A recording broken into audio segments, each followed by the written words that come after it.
Okay, let's just get this out of here, out of the way. Just finished posting all that. Wait a couple more minutes and then we'll get started.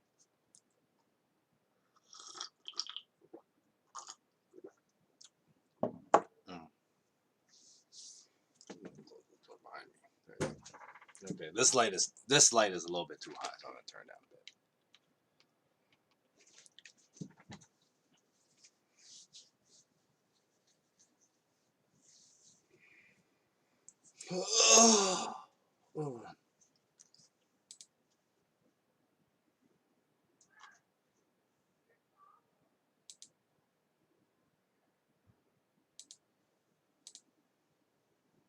Okay.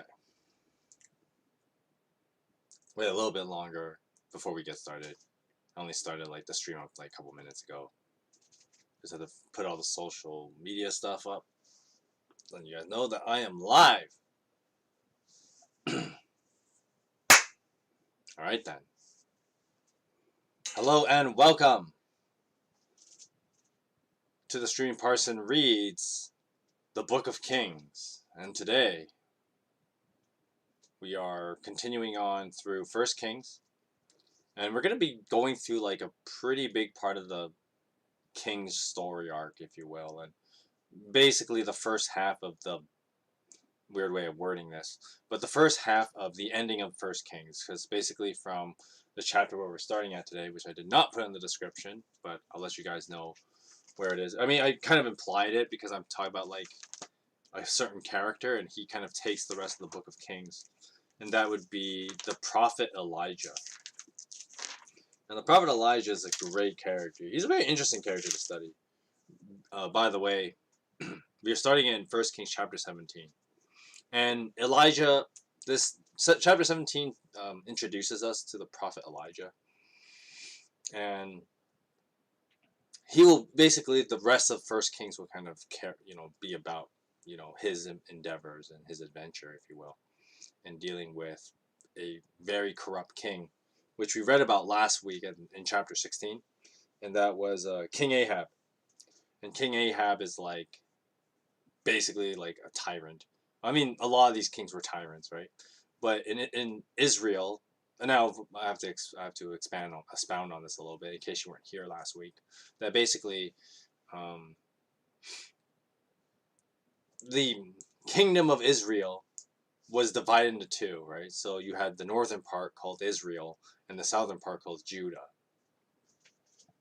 And so this is where we actually get the term Jew from, right? From the people of Judah, and they would be referred to as Jewish, right? And that's where that term actually comes from. And so the kingdom was divided between the north and the south, the north being Israel and the south being Judah. And the Book of Kings kind of tells us a little bit of stuff that went on with some of the kings in both nations. So just a little quick recap of last week. We read about a couple of kings in the southern part in Judah. And one king was actually pretty good. His name was Asa. And he was a pretty good king. But in the meantime, while Asa was a thing, Israel was having all kinds of trouble. And the reason because of that was, you had these guys that would become king of Israel. And unlike the land of Judah, so what Judah would do was they would select kings based on the Davidic line, the sons of David, right? And so first it was Solomon, and then after him was Rehoboam, and then after him was who was after Rehoboam? Abijah. A lot of people pronounce his name is Abijah, but I think it's actually pronounced Abaya. The J is actually, that's because a lot of these names, the J is like a Y sound. But anyway, Abaya was king for a while. Now, Rehoboam and Abaya were not very good kings. They were kind of like, they're not, well, tyrannical wouldn't be the right word. I don't want to use the word tyrannical all the time because, I mean, that's going to come up a lot when we talk about the kings of Israel. But with Rehoboam and Abaya, they weren't good kings. They were pretty bad guys. But that's because, one of the problems, as I addressed earlier in the Book of Kings, was that Solomon, with his good intentions, he made the kingdom too soft because he made life too good, right?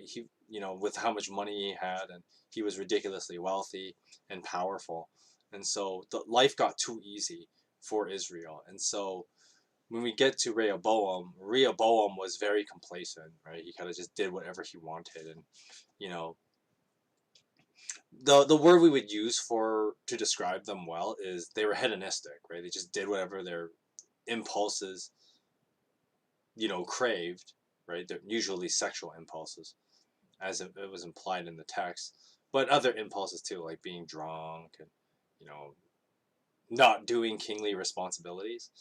And so they were complacent, and then this ended up one having the kingdom split between Israel and Judah, right? And with Rehoboam, it kind of just happened. It just kind of swept up right under his feet, and he didn't know what damn thing that was going on because he was too busy fulfilling his own pleasures to like pay attention to potential civil war. Then during his reign was when there was the split, right? Because Rehoboam was just so complacent, he didn't do anything, right? And so you know God allowed that to happen, that Rehoboam would just lose the kingdom like that. Then we have Abaya, and he too was kind of like he was a hedonist, right? He just kind of did whatever his impulses, um, felt like, and he didn't care much about how Israel was behaving, right? He didn't care that they could potentially be enemies too. He was just like, oh, just do whatever he wants. But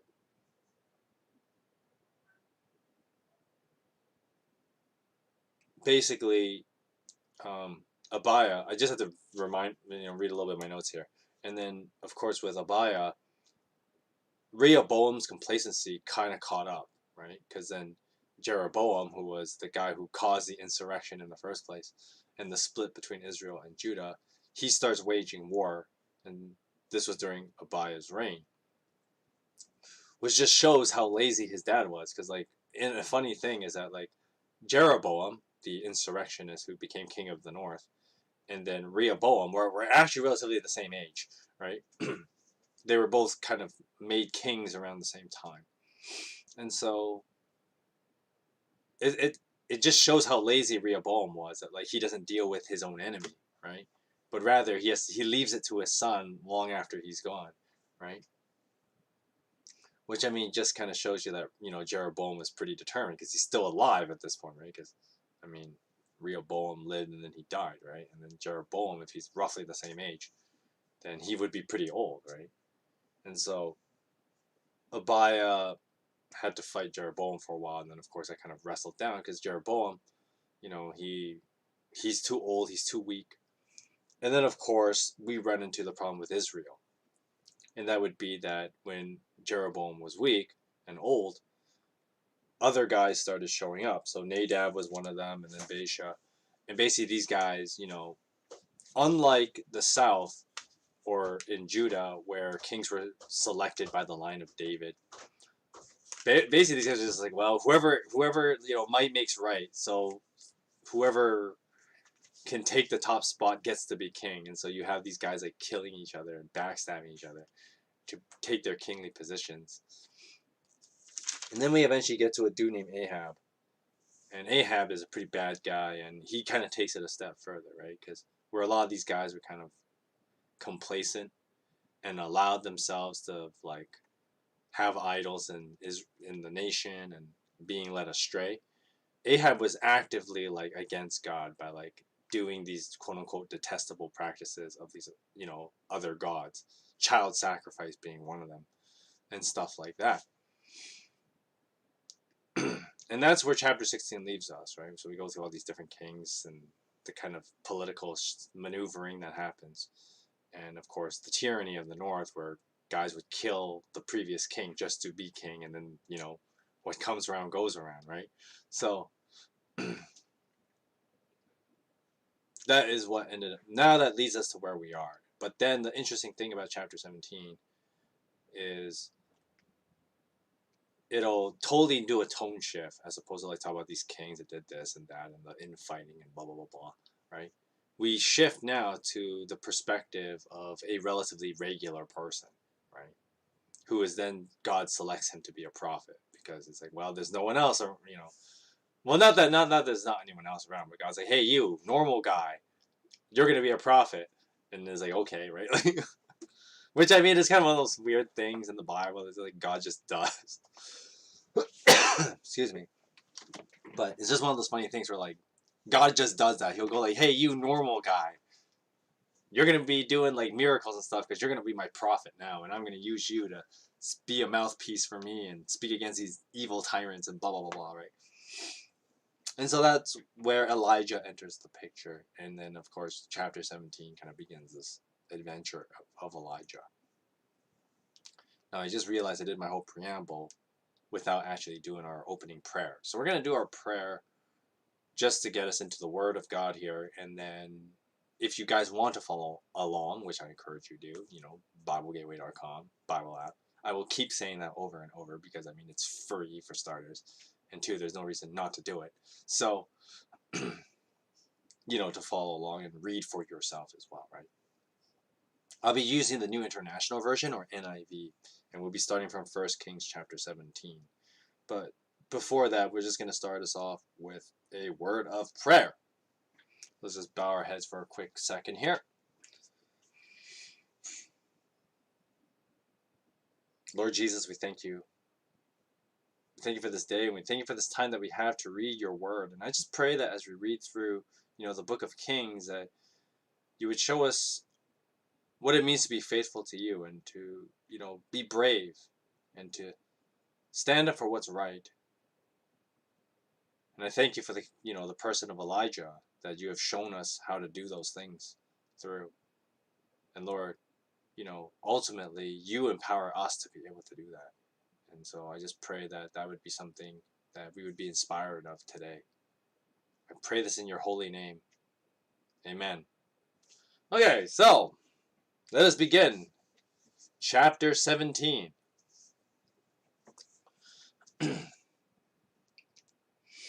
Now, Elijah the Tishbite from Tishbe in Gilead said to Ahab, now I need a voice for this guy. I need an awesome voice for this guy.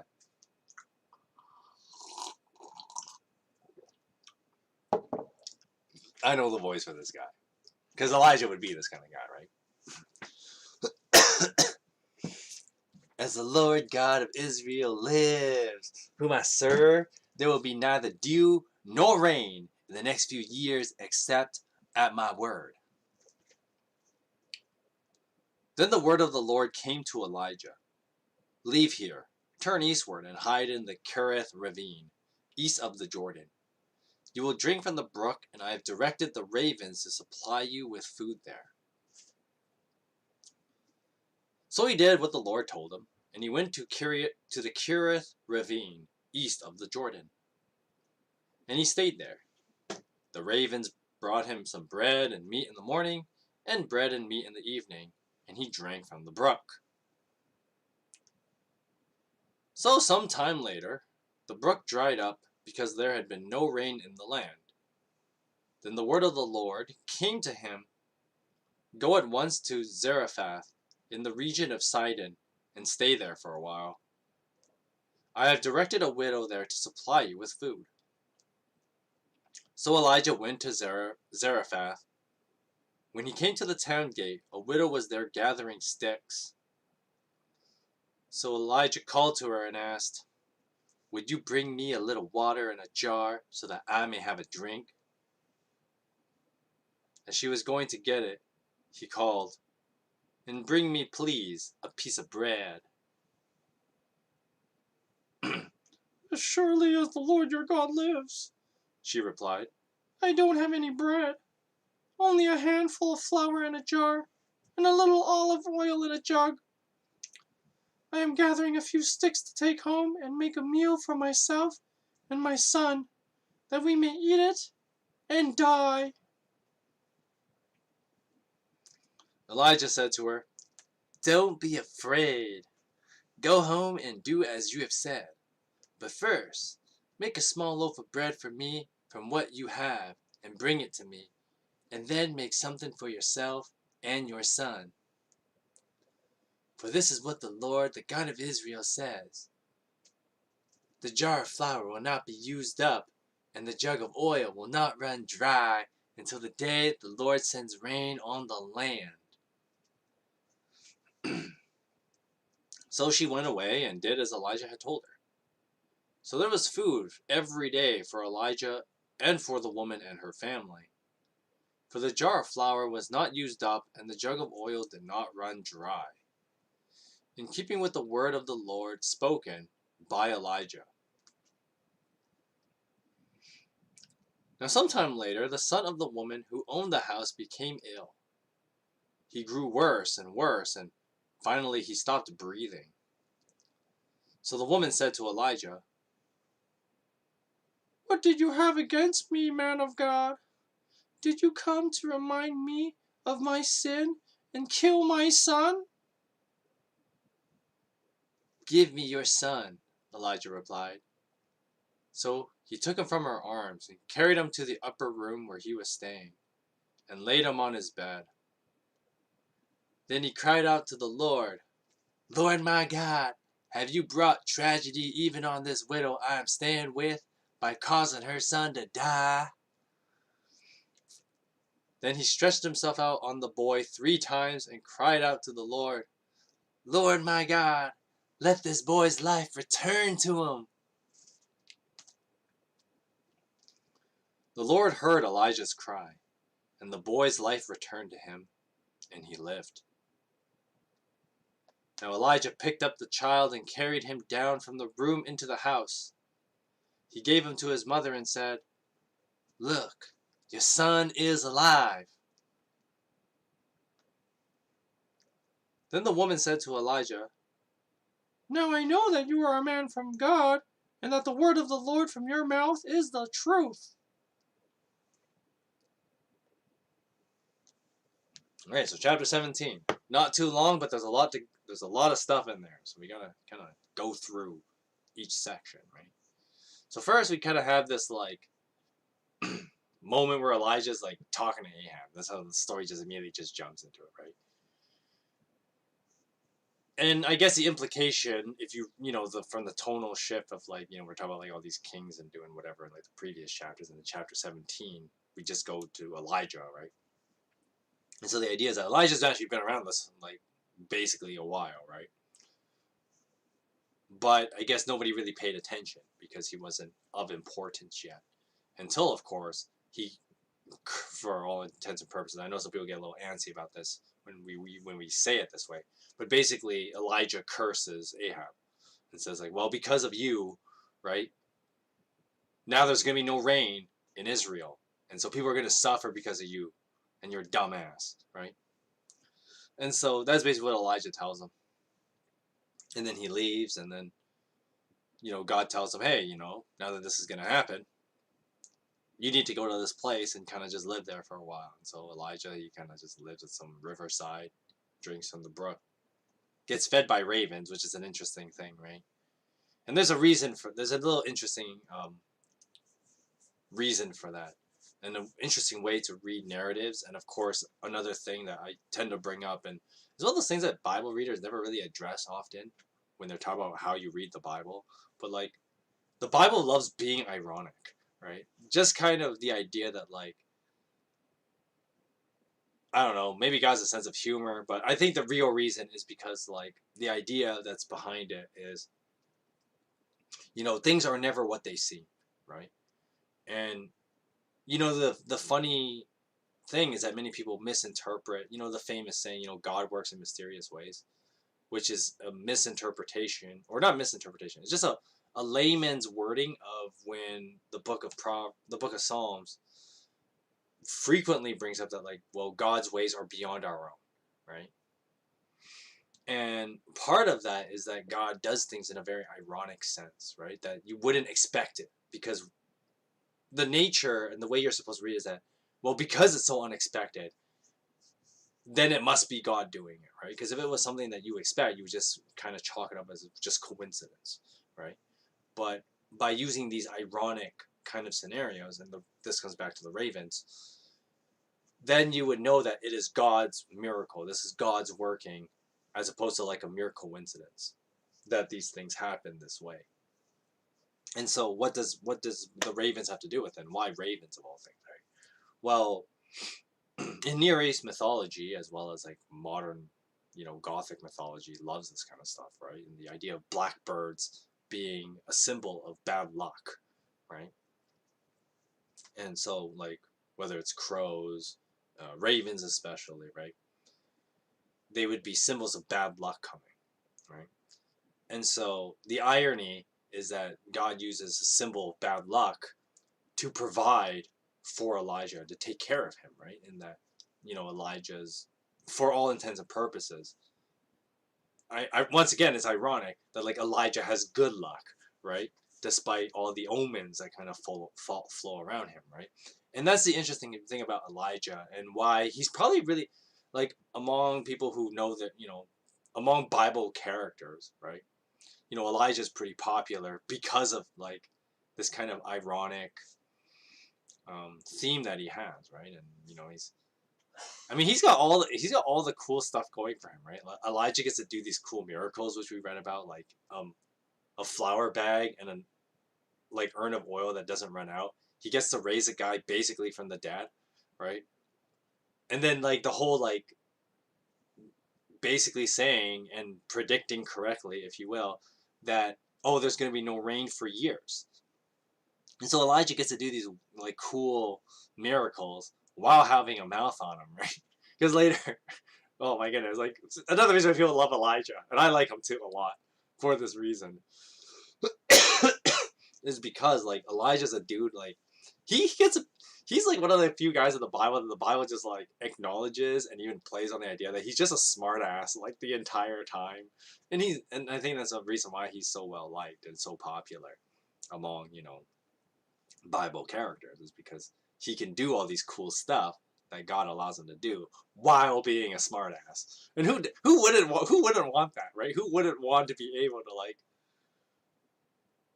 do miracles and be a smartass at the same time, right? That's I'm sure like it's probably like the young Christian in me. They're like, yeah, that's awesome, right?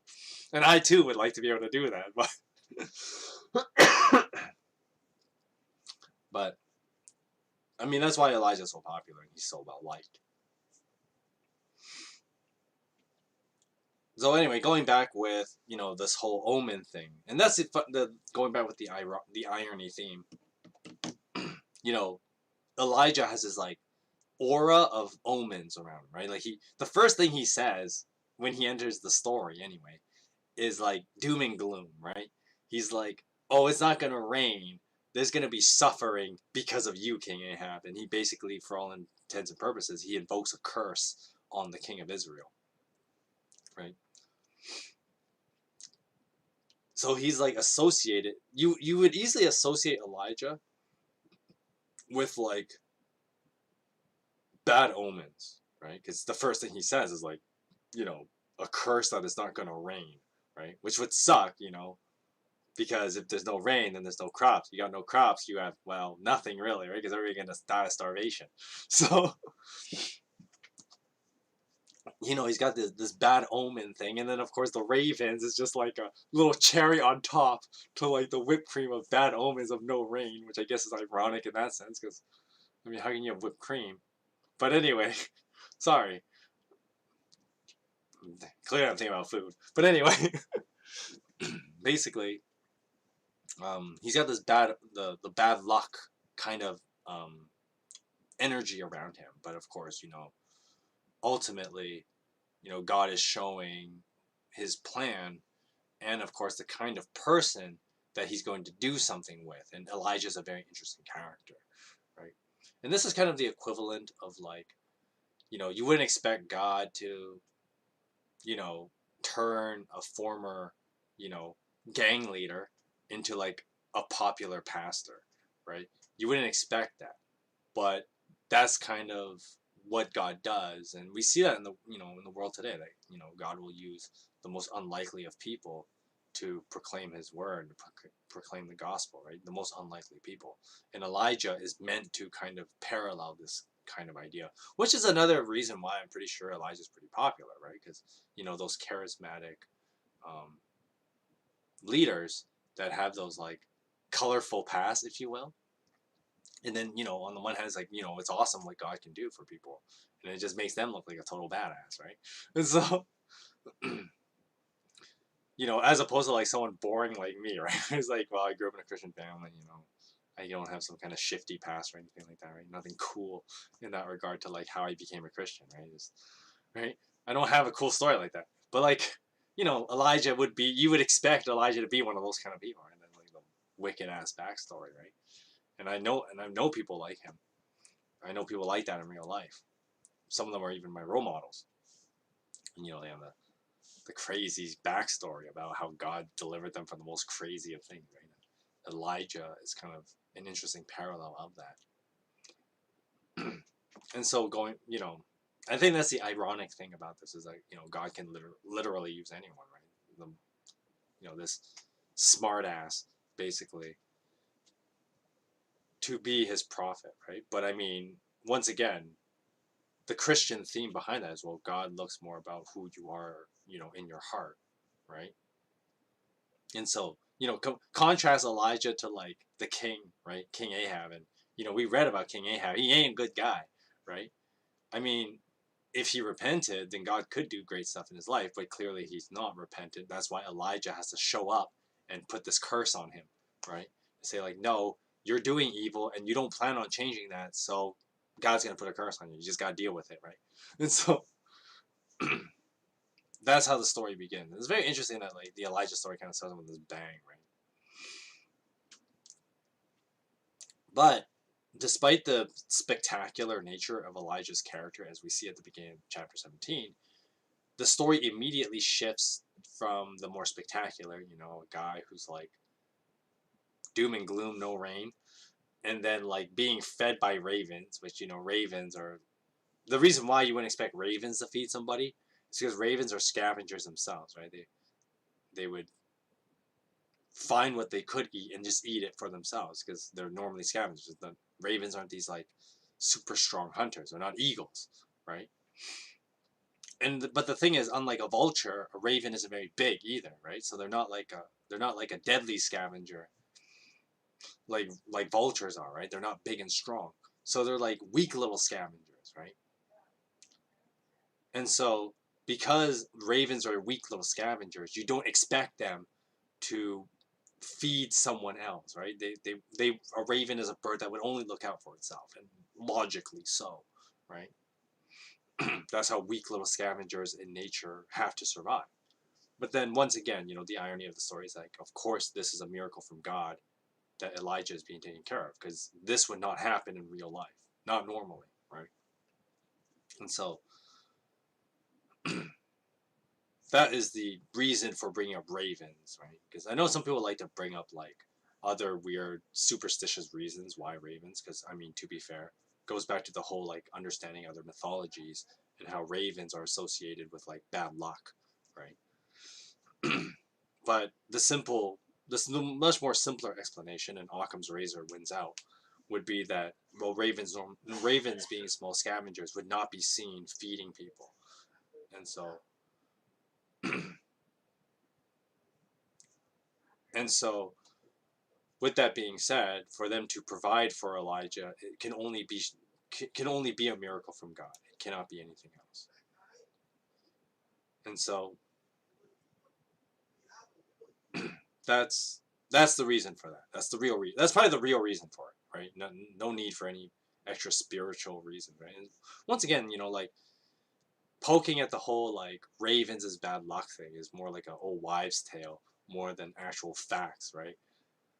And so, I mean, I grew up in a Chinese culture where like there was a funny little superstition if like a bird poops on your head, right? That's like a sign of good luck because once again, the idea behind that was that doesn't happen normally, right? Because since birds poop at random, for it to hit your head is pretty low chance, and so if it hit your head, an anomaly has happened. Therefore, you are lucky, right? What kind of like it was like weird thinking, but that's how old wives' tales work, right? They kind of twist what I mean. Some things that are sensible, like i.e., you know, birds pooping on a person is a low chance, right? So therefore, if you get hit by it, that means you're lucky because you hit the lower probability, right? And that's also the true thing with the ravens as well, right? So that's probably the simpler answer of like why ravens in the story. I mean, once again, the Bible could have used really any animal that would be like a scavenger or a hunter animal that normally wouldn't take care of humans, and then just say, well, okay, if that was the case, then God did it, right?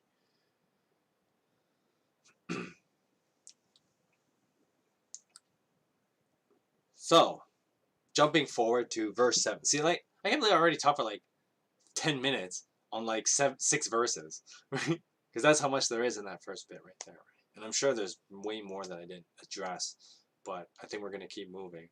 Because, like I said, this is going to be a longer stream because Elijah's story is pretty long. But let's move on. Let's move on. Verse 7. So, verse 7, Elijah goes to this town because God tells him, hey, you're going to be taken care of here. So go there. Everything will be fine. And so he goes to this town. There's this old lady there, a widow of some kind. Whether her husband died in a war or died of old age, we don't know. Doesn't really matter. And she has a son. We assume he's young because she's still taking care of him as opposed to him moving out. So anyway, this woman has a young son, and Elijah's like, "Yo, like, give me some water and give me some bread." And the woman's like, "Well, what I have is very little. I have a little bit of bread left, and my son and I are gonna eat it, and we're gonna die, because that's it, right? We've hit the end of the line. We have no other food. We're gonna eat what's left, and then just wither away and starve to death, like, you know, what normally happens when there's a massive famine because it hasn't rained in who knows how long, right? Because that's the other thing too. Like the Bible doesn't tell us how long it hasn't rained yet, right? The Bible will tell you the end point of when it stopped raining, but the story takes place in between, the start of the no rain and the ending part. But anyway, so we're in the middle of sometime during this famine and no rain thing. So the Bible, I think, says like it's been 3 years when Elijah confronts Ahab again. It's been like 3 years or something since it rained, which is a pretty long time for a place to not have rain, right?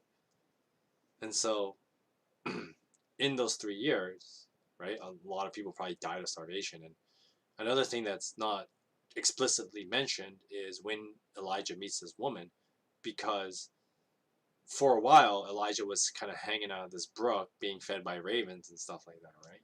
And so, who knows how long he was there, right? Well, I mean, obviously less than 3 years, but let's say if he was there for half the time, right, that he was there for a year and a half. Well, a year and a half is a pretty long time, right, for people to go without proper crops because it hasn't rained, right?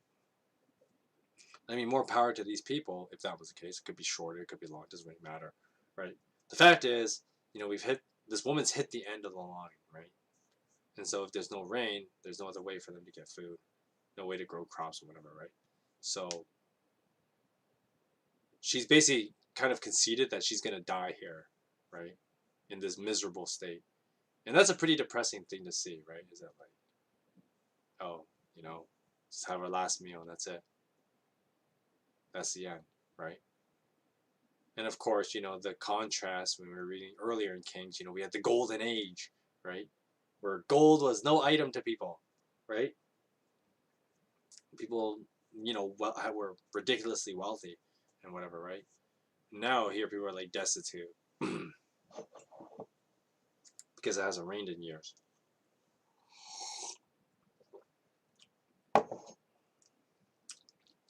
Anyway, so this woman, she's like, oh, we're gonna die, so I don't know if I can give you anything.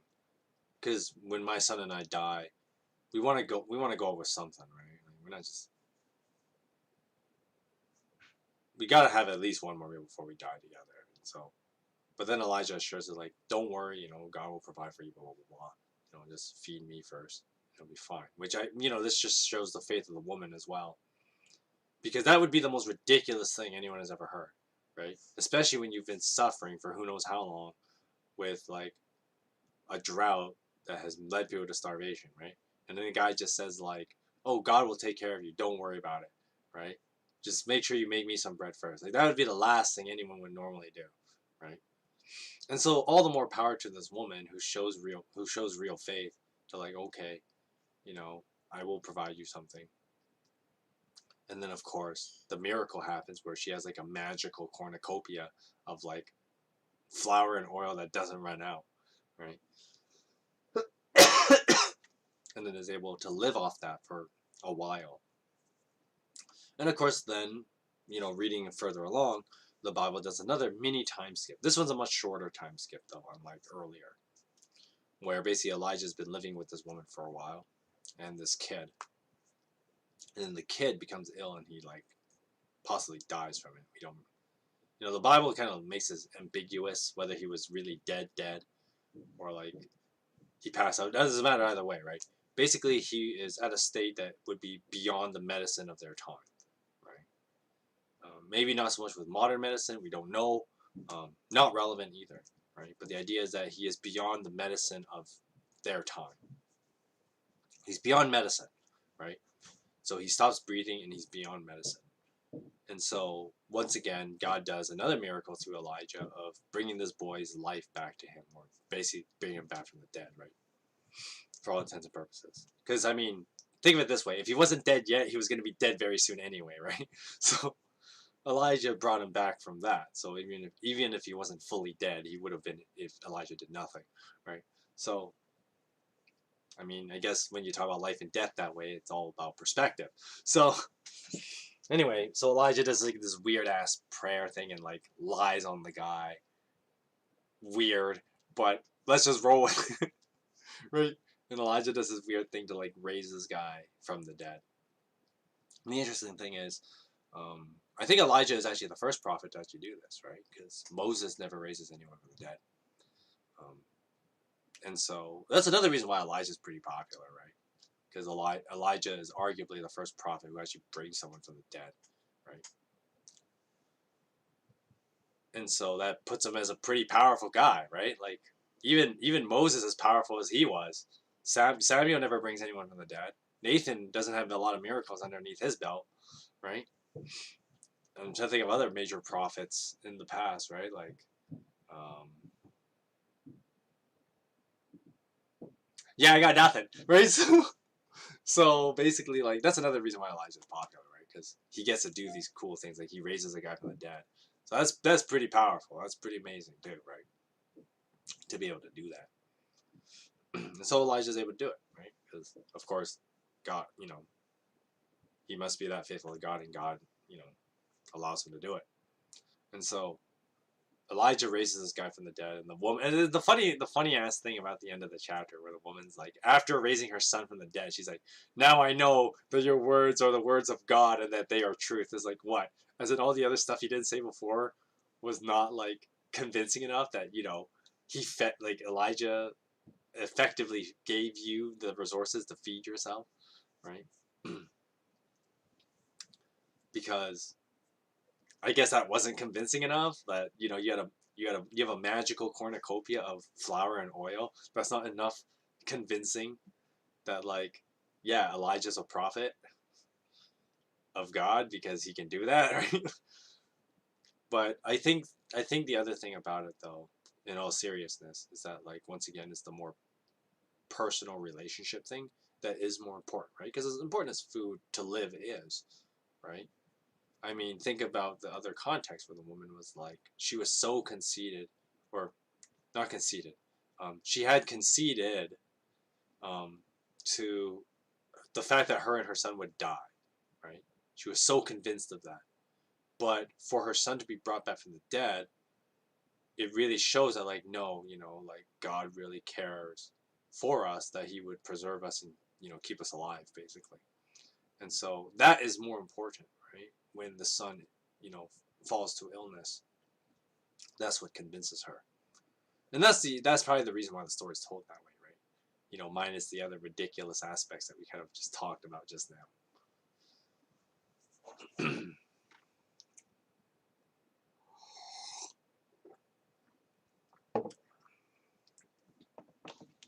But yeah, like, the funny thing is that, like, we're in the first chapter of Elijah's story, and he's already done like 3 huge miracles, right? He's made it stop raining. Um, he's he essentially has a woman's, like, pantry have, like, unlimited supply, and he raises a dude from the dead, right? And those are 3 huge things when you think about it, right? Because, like, let's think of other prophets. Like, okay, let's talk about Moses, right? Because Moses is the other big one, right? Because any other prophet after that only has like 1 or 2 things under their belt. So Elijah's already got them beaten in numbers, right? But, like, okay, let's talk about Moses, right? So Moses has, like, the whole 10 plagues, right? He's got the magic snake, with the staff thingy. He's got the 10 plagues. Moses has, um, he's got this part of the Red Sea. Doesn't count as the 10 plagues because it's after, right? So he's got part of the Red Sea. Then he has the manna, and then he has the quail. He's got the water from the rock, right? He has the earth open up and eat some dudes. Moses has a bunch of other miracles. The whole Moses, like, the whole, like, the sun stops in the sky, quote unquote, when he, like, holds his arms up in the air. Moses has that one. He has the bronze serpent. Moses got a bunch of miracles in his belt. But the funny thing is that, like, when you're first introduced to Moses, he's like a nobody, right? And so, like, when we first are introduced to Moses, like, he's just some, like, privileged brat who kills an Egyptian, right? And then he runs away for it. And so, I mean, technically, we're introduced to Moses as a baby, and I guess there's a miracle there as well. But you'd be hard pressed to say that, like, Moses did that miracle, right? You'd be hard pressed to say that. I mean, technically, all of the miracles come from God, but you get what I mean, right? So you'd be hard pressed to say that the whole, like, surviving the Nile was, like, Moses' first miracle, right? Like, you wouldn't really make that argument, right? Like, Moses takes a while, and it's a fair amount of progression before, like, any miracles occur, right? Because, like, okay, so God calls Moses in, like, chapter 3 with the burning bush story, and then there's, like, the snake and the leper hand thing, which once again is God showing Moses that God will be with him. So if you count those as, like, Moses' first, like, miracles, I mean, they're not that big. No one else is around, so nobody cares. But then, like, okay, the first public one would be, like, when he's in Pharaoh's court, and then the snake fighting. If you ever watch The Prince of Egypt, that scene is actually brilliantly done because the scene itself is undermined by by the smoke and mirrors of the priest, of the Egyptian priest, right? And so the first miracle is actually downplayed, which I think is actually brilliant in the Prince of Egypt movie. I know technically we're talking about Elijah, but the Prince of Egypt movie does, like, Moses in a very interesting way about how his prophetic powers, let's call it that, are displayed, right? Then Moses actually starts getting, like, we actually start seeing Moses as a real prophet when, like, it turns the Nile to blood, right? Which I guess would be the first one. Which is another interesting parallel with Moses and Elijah. Is that, like, of course, the first big miracle that is observed, because once again, we won't count the stuff when Moses was talking to the burning bush. We won't count the snake in the courtyard because that miracle got downplayed. So the first big one would be, like, the turning out of blood. And then with Elijah is that Israel has a drought. And so an interesting thing is that their first big miracle is actually involving with water. And of course, there's the other thing about that, where water represents, like, fluidity. But at the same time, with that fluidity comes chaos, right? Because, how does Bruce Lee say it, right? Water is formless. It is when you put water in something that it then takes form, right? You put water in a teacup, it becomes the teacup, right? You put water in a cup, and the water becomes the cup, right? That whole thing.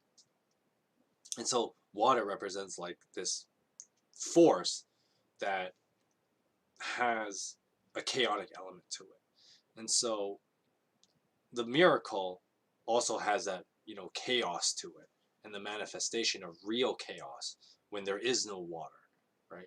Because even when water being seen as a chaotic force, there's still some kind of order to it, right? That water is the necessary force for life, right? Growing plants, humans need to drink lots of water to survive. I mean, every animal needs a lot of water to survive, right? Water is an essential part of life. It's an essential life force, right? And so, of course, there's that interesting dichotomy as well between the balance of life and death, right? How can the essential of life, water, be also one of the most destructive forces on the planet, right? And so, um, by canceling out that rain, there's a new kind of chaos that transcends like basically think of it this way: there's the enemy there's the danger and the danger you don't know, right? And that's the other thing about how we understand, like, okay, water as a danger, but it's a danger and you know how to control that danger. And then, of course, that's where the contrast of like the chaos of water instance, and then like the balance of human ingenuity, right? And that's the whole point of the human ingenuity, right? Is that it brings order to the chaotic world, right?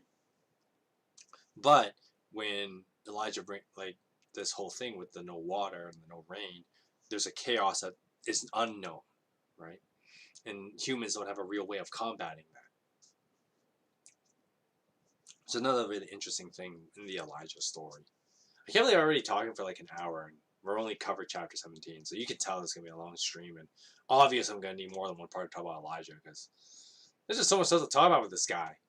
But I mean, once again, that just adds on to like him being a super interesting and well known, popular, and there's a lot of There's no way you can exhaust talking about Elijah. There's just so much stuff um, to talk about with him.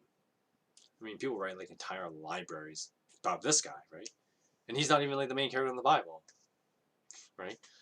But he's definitely one of the more popular ones, that's for sure. But, for the sake of time saving and moving on and trying to get more material done than one chapter today, we're going to move on to chapter 18. So here we go. Chapter 18. So after a long time, in the third year, remember I mentioned earlier that the drought was 3 years? Begin chapter 18. In the third year, the word of the Lord came to Elijah. Go and present yourself to Ahab, and I will send rain on the land. So Elijah went to present himself to Ahab. Now the famine was severe in Samaria, no duh, and Ahab summoned Obadiah, his palace administrator. Now Obadiah was a devout believer in the Lord. While Jezebel was killing off the Lord's prophets, Obadiah had taken 100 prophets and hidden them in 2 caves, 50 in each, and had supplied them with food and water. Now Ahab said to Obadiah, go through the land and to all the springs and valleys. Maybe we can find some grass to keep the horses and the mules alive, so we will not have to kill any of our animals. So they divided the land they were to cover, Ahab going in one direction and Obadiah in another. As Obadiah was walking along, Elijah met him. Obadiah recognized him, bowed down to the ground, and said, it really is you, my Lord Elijah. Sorry, I need a better voice for Obadiah because that almost sounded too similar. So let's try that again. It really is you, my Lord Elijah. That's the voice he's getting. Yes, Elijah replied. Go tell your master, Elijah is here. What have I done wrong? Asked Obadiah. Oh, that you are handing your servant over to Ahab to be put to death. As surely as the Lord your God lives, There is not a nation or kingdom where my master has not sent someone to look for you. And whenever a nation or kingdom claimed you were not there, he made them swear they could not find you. But now you tell me to go to my master and say Elijah is here? I don't know where the Spirit of the Lord may carry you when I leave you. If I go to tell Ahab and he doesn't find you, he will kill me. Yet I, your servant, have worshipped the Lord since my youth. Haven't you heard what I did while Jezebel was killing the prophets of the Lord? I hid 100 of the Lord's prophets into 2 caves, 50 in each, and supplied them with food and water. And now you tell me to go to my master and say, Elijah is here. He will kill me. And Elijah said, As the Lord Almighty lives, whom I serve, I will surely present myself to Ahab today. So Obadiah went to meet Ahab and told him to meet with Elijah. And when Ahab saw Elijah, he said to him, Is that you, troubler of Israel? I have not made trouble for Israel, Elijah replied, but you and your father's family have. You have abandoned the Lord's commands and have followed the Baals. Now, summon the people from all over Israel to meet me on Mount Carmel, and bring the 450 prophets of Baal and the 400 prophets of Asherah, who eat at Jezebel's table. So Ahab sent word throughout all Israel and assembled the prophets on Mount Carmel. Now Elijah went before the people and said, How long will you waver between 2 opinions? If the Lord is God, follow him. But if Baal is God, then follow him. But the people said nothing. Then Elijah said to them, I am the only one of the Lord's prophets left, but Baal has 450 prophets. So get 2 bulls for us. Let Baal's prophets choose one for themselves, and let them cut it into pieces and put it on the wood, but not set it on fire. I will prepare the other bull and put it on the wood, but not set it on fire. Then you will call on the name of your God, and I will call on the name of the Lord. And the God who answers by fire, he is God. Then all the people said, What you say is good. So Elijah said to the prophets of Baal, Now choose one of the bulls and prepare it first. Since there are so many of you, call on the name of your God, but do not light the fire. So they took the bull given to them and prepared it. Then they called on the name of Baal from morning till noon. Baal, answer us, they shouted. But there was no response. No one answered. And they danced around the altar that they had made. At noon, Elijah began to taunt them. Shout louder, he said. Surely he is a god. Perhaps he's in deep thought, or busy, or traveling. Or maybe he's sleeping and must be awakened. So they shouted louder and slashed themselves with swords and spears, as was their customs, until their blood flowed. Midday, which I guess would be around 3 o'clock, so this has been going on for a while. Midday passed, and they continued their frantic prophesying until the time for the evening sacrifice. But there was no response. No one answered, and no one paid attention.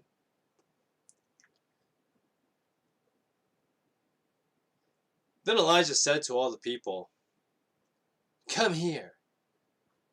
And they came to him, and he repaired the altar of the Lord which had been torn down. Elijah took 12 stones, one for each of the tribes descended from Jacob, to whom the word of the Lord had come, saying, Your name shall be Israel. With the stones he built an altar in the name of the Lord, and he dug a trench around it, large enough to hold 2 seahs of seed. Basically, apparently 24 pounds or 11 kilograms. So Elijah arranged the wood, cut the bull into pieces, and laid it on the wood. Then he said to them, Fill 4 large jars with water, and pour it on the offering and on the wood.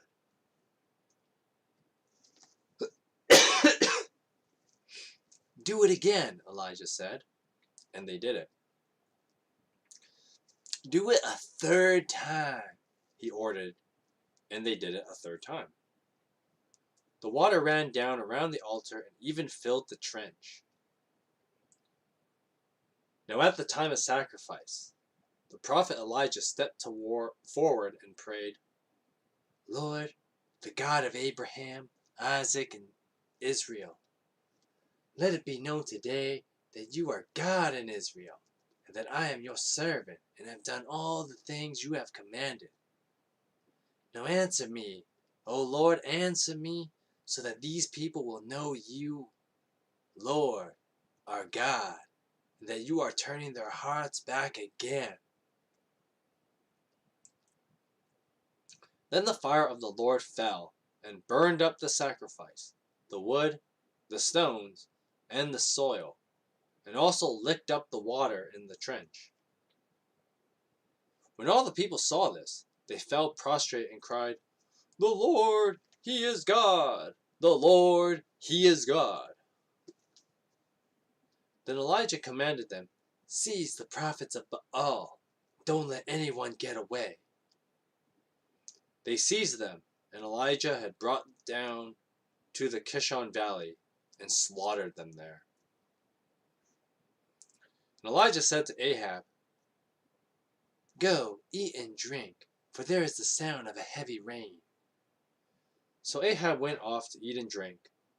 But Elijah climbed to the top of Mount Carmel, bent down to the ground, and put his face between his knees. Go and look toward the sea, Elijah told his servant. And he went up and he looked. Oh, there's nothing there, he said. 7 times Elijah said, Go back. The 7th time the servant reported, A cloud as small as a man's hand is rising from the sea. So Elijah said, Go and tell Ahab, hitch up your chariot and go down before the rain stops you. Meanwhile, the sky grew black with clouds, and the wind rose.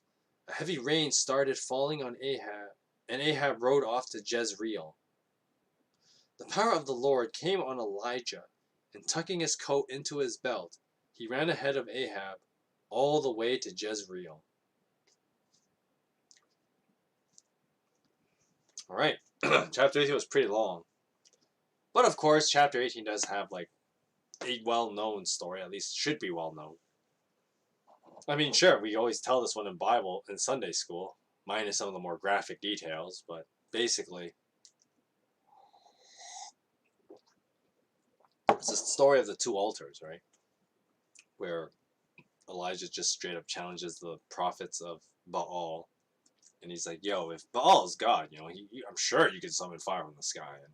And, there's, of course, the part that Elijah's more well-known for, being a smartass. And I love how the Bible's like, yeah, around, like, noon, so lunchtime, he starts taunting them, right? Because, I mean, it's one of those funny things where, like, I guess everybody expects Christians to be total prudes and not being smartasses, and here's Elijah just being a smartass. So, he's, like, taunting them. And he's like, oh, maybe your God is sleeping or something. Or he's busy. Maybe he's thinking, right? And then, of course, like, the priests of Baal are just, like, doing cult thingies and cutting themselves and other things like that to try and invoke their God, right? But Excuse me. The idea is that, Baal isn't a god, right? He's just an idol. And so Elijah, he starts taunting him some more around like 3 o'clock in the afternoon. And he's like, all right, I had enough of this, right? And then so basically, like, the evening comes around, and Elijah's like, all right, I'm going to do the sacrifice as normal and just pray, and then God will bring down fire. And he does. And I like how, like, the extra detail Elijah goes through, too. He's like, all right, first, I'm going to make this altar out of, like, these stones and stuff like that. The 12 stones to represent the 12 tribes, right? And we're going to put the dead bull on it.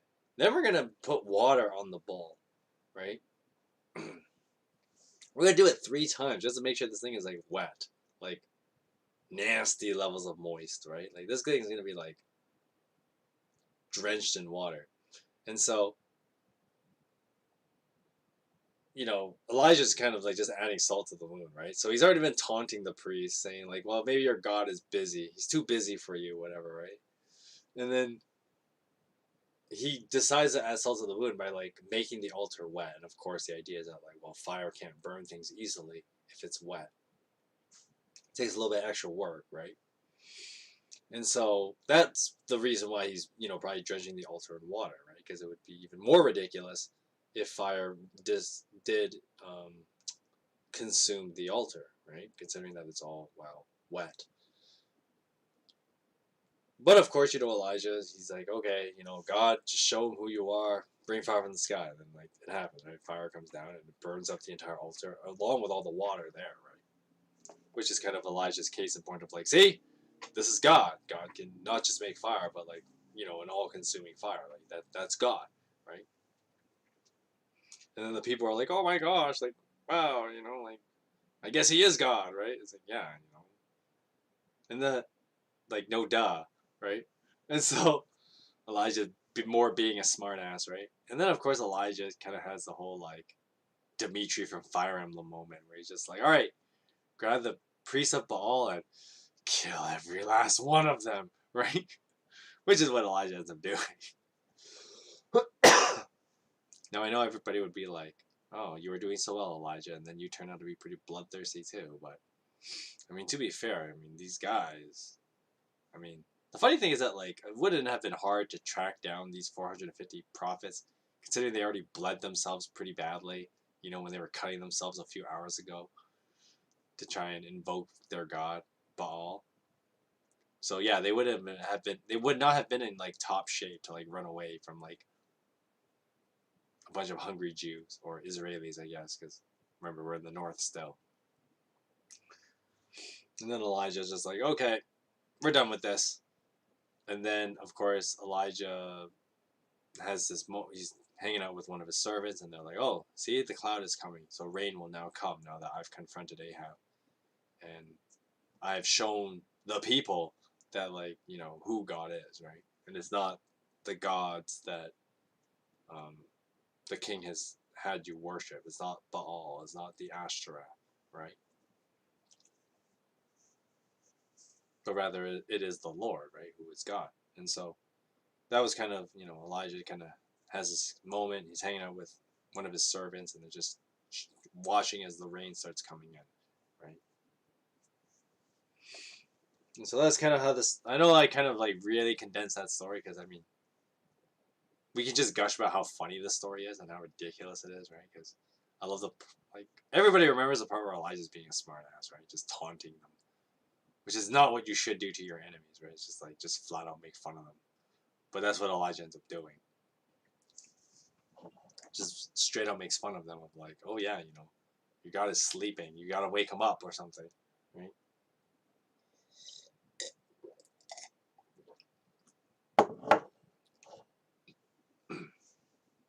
And of course, there's, like, a little bit of a David and Goliath parallel, right? Because, like, with 450 priests, you think Baal would listen to one of them, right? Assuming he was a god. That was kind of the whole joke that Elijah's poking at. He's like, come on, like, there's like a whole bunch of you, right? Like, surely you must hear one of you, right? But it doesn't happen. And then Elijah just makes a simple prayer, nothing fancy, and then God shows up, right? So there's a huge contrast between them. The the big guy who really is just fluff. And then, well, in this case, it's just fluff. Goliath is a little different, right? But then, of course, the underdog, Elijah in this case, excuse me, compared to David, right? Nothing fancy, just straight to the point. God, send your fire, and he does, right?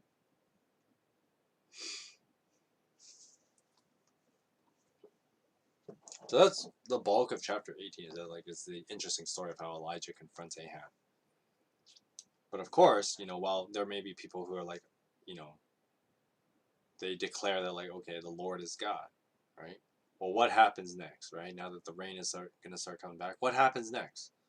And that's where we jump into chapter 19.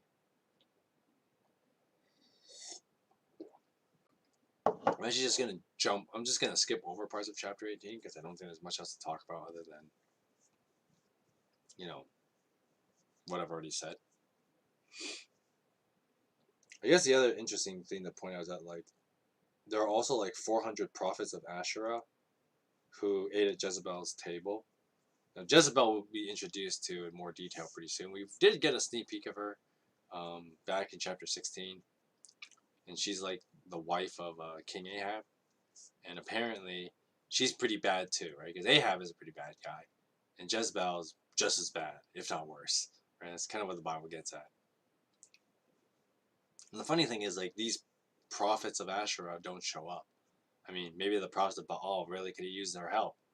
Not like it would have mattered, but yeah, over 900, there's almost 900 prophets here, and then all fluff, right? Elijah's one guy, and then God shows up, right? So that's what matters, right? Is you having faith in God as an individual. Now I know some people will be like, well, that's a very individualistic way of looking at religion, which religion isn't, and that's true as well. But fundamentally, our beliefs are our own, right? You have an accountability to what you believe. And so that's kind of played out in this story with Elijah and the prophets of Baal, right? Sure, the prophets of Baal do what they've always done, cut themselves and dance around an altar. But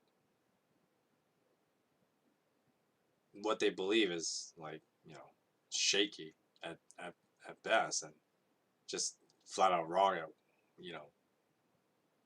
and dangerous at worst, right? So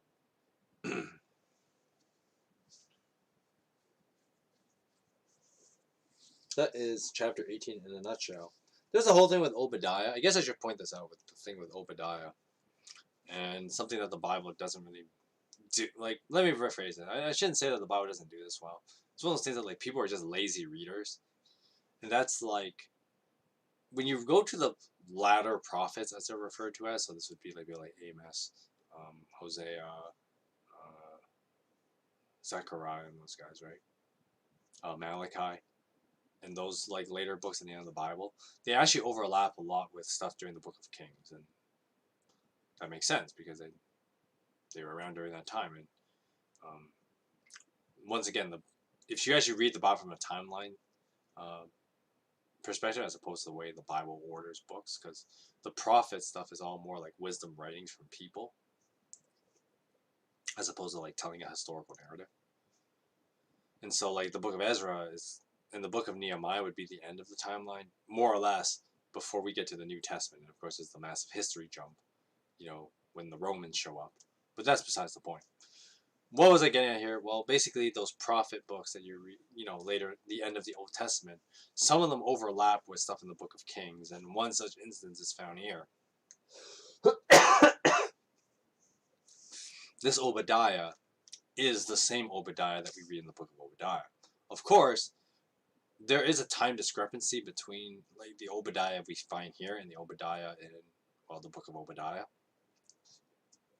In the Book of Obadiah, he's an old guy at that point. Here, he's a much younger guy. He's probably in his early 30s. Basically, Obadiah is the same age as me.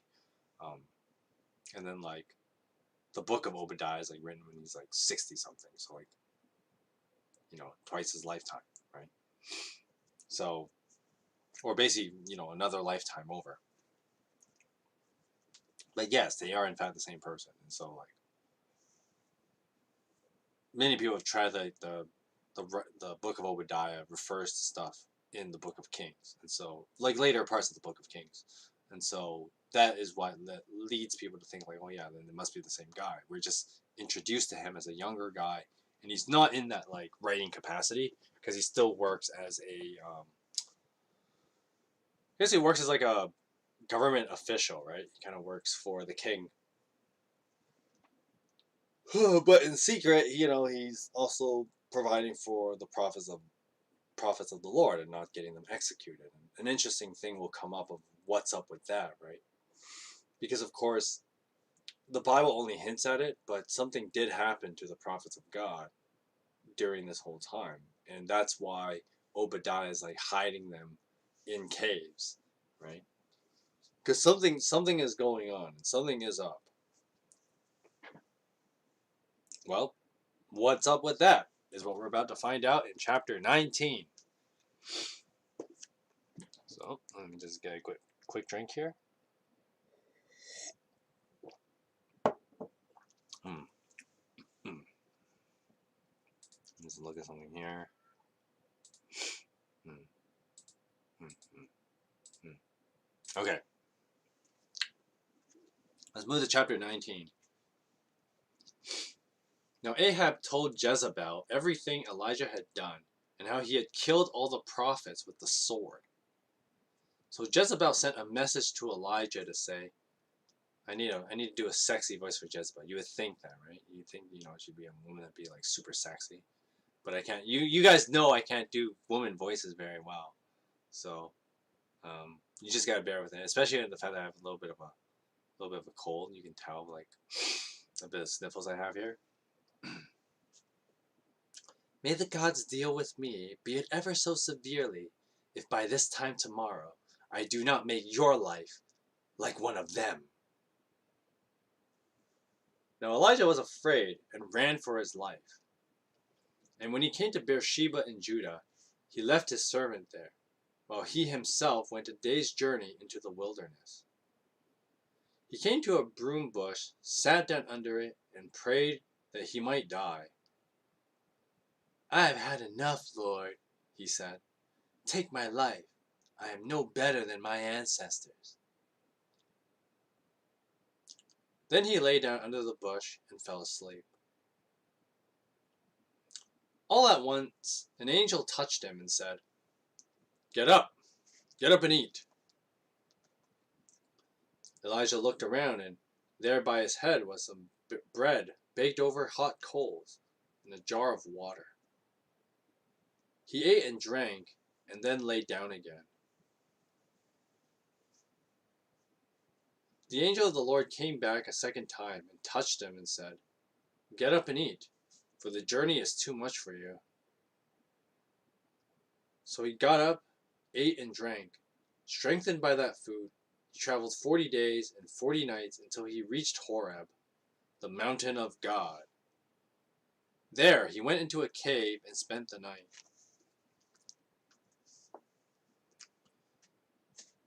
And the word of the Lord came to him. What are you doing here, Elijah? Elijah replied, I have been very zealous for the Lord God Almighty. The Israelites have rejected your covenant, torn down your altars, and put your prophets to death with the sword. And I am the only one left, and now they're trying to kill me too. And the Lord said, Go out and stand on the mountain in the presence of the Lord, for the Lord is about to pass by. Then a great and powerful wind tore the mountain apart and shattered the rocks before the Lord. But the Lord was not in the wind. After the wind there was an earthquake, but the Lord was not in the earthquake. After the earthquake came a fire, but the Lord was not in the fire. And after the fire came a gentle whisper. When Elijah heard it, he pulled his cloak over his face. and went out and stood at the mouth of the cave. Then a voice said to him, "What are you doing here, Elijah?"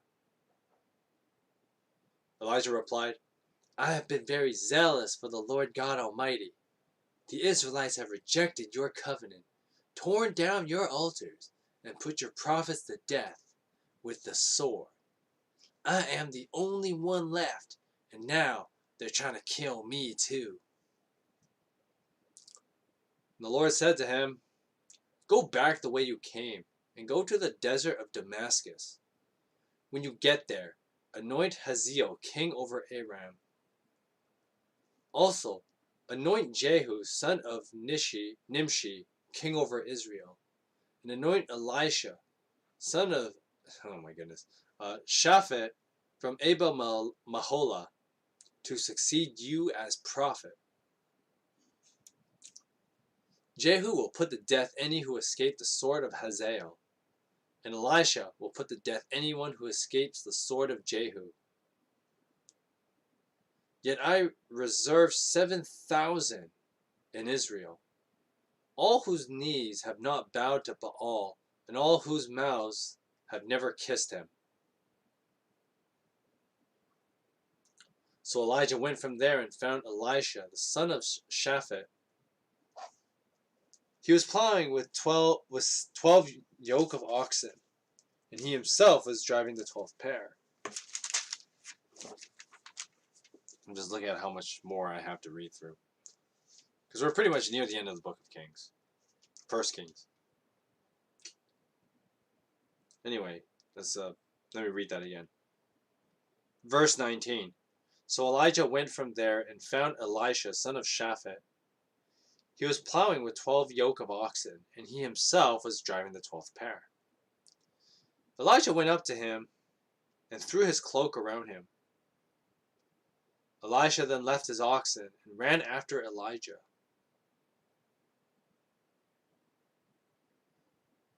I need a voice for Elisha now.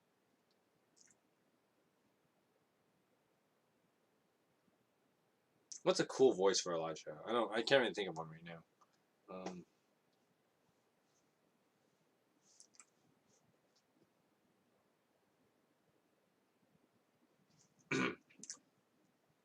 Let me kiss my father and my mother goodbye, and then I will come with you.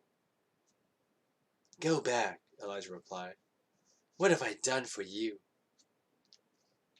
So Elisha left him and went back. He took his yoke of oxen and slaughtered them, and he burned the plow equipment to cook the meat and gave it to the people, and they ate. Then he set out to follow Elijah and became his servant. Now Ben-Hadad, the king of Aram, mustered his entire army,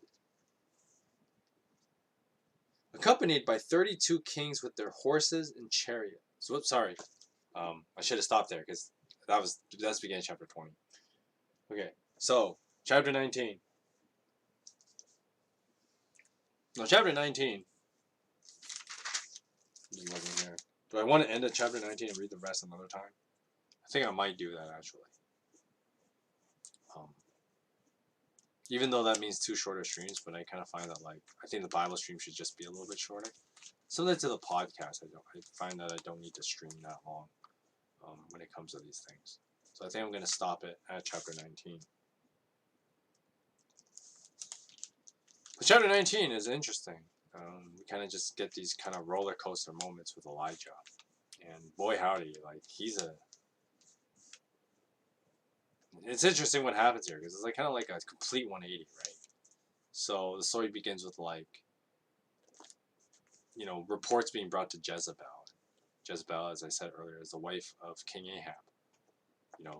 The bad king, and supposedly she's pretty terrible too. And yeah, she's pretty terrible because she straight up threatens Elijah's life. It's like, you're gonna die. I'm gonna kill you. And Elijah's like, oh shit, right? Which is kind of one of those things that the Bible it's just very strange that this kind of happens. Where you would think Elijah's still riding the miracle high, right? Okay, so Elijah just like called fire from the sky. Right? He called magic fire from the sky, right? And then with that, he was like on this high, kills off all the priests of Baal. And then, of course, he then proclaims that, hey, now that I faced you, Ahab, God will bring rain. And guess what? A huge ass cloud brings rain, and now Israel has rain again, which means crops are going to start growing, right? And so, once again, there's that watery metaphor. The fire and water metaphors are interesting here, where once again, the fire is the destruction of, what was, right? And then the water is like a chaos. Now there's something new, but you don't know what to do with it, right? And there's like the chaotic element is that there's a randomness to it, or some kind of like uncontrollable nature, right? A random, uncontrollable nature, and that's what the new rain symbolizes. The fires of destruction of the old, right? Moving out of Israel being in idolatry. That's the idea, right? And the fire and water elements of the story kind of invoke that idea. And so Elijah essentially has like ushered in, a new day for Israel, right? Now there's hope again in Israel because of, Elijah confronting Ahab, right? You think this guy be riding like the miracle high, like, damn, man, like, that's that's a big deal, right? He's brought in a new age, if you will, right? People are turning back to God. They've seen that God is God, right? That the Lord is God and not Baal, right? And so Elijah, he fostered that, right? You think he'd be riding that high, right? But no. And you read in the chapter 19, there's like a huge shift of basically 180 turn, where like, Elijah goes from like, yeah, I'm like top of the world, right? God just made me usher in a new age. And then you see here, he gets one death threat from a woman, and he's like cowering, he runs away like a coward, right? He runs all the way to Damascus, which is quite some way from like, where he would have been, in the kingdom of Israel, because Damascus is somewhere closer to Judah. So he actually runs quite a bit south.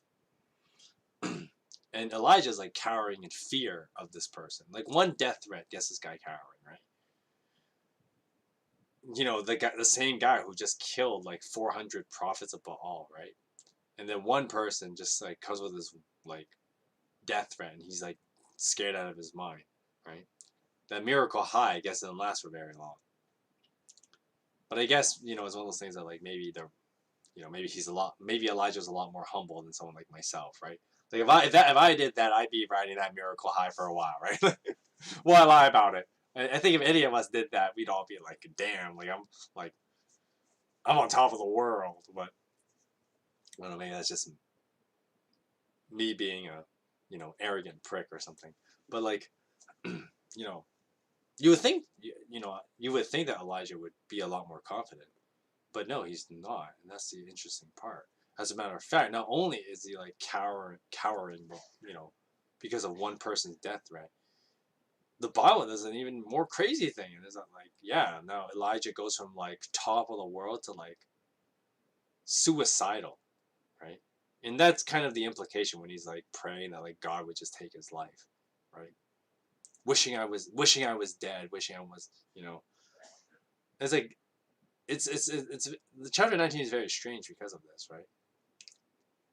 Once again, Elijah's like, he raised the dude from the dead, right?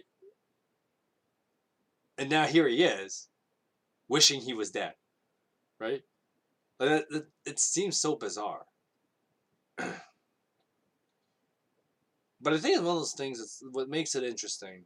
What makes chapter 19 interesting like that is that it brings that like that realization and the reality that many Christians, believers have to deal with is that like, yeah, like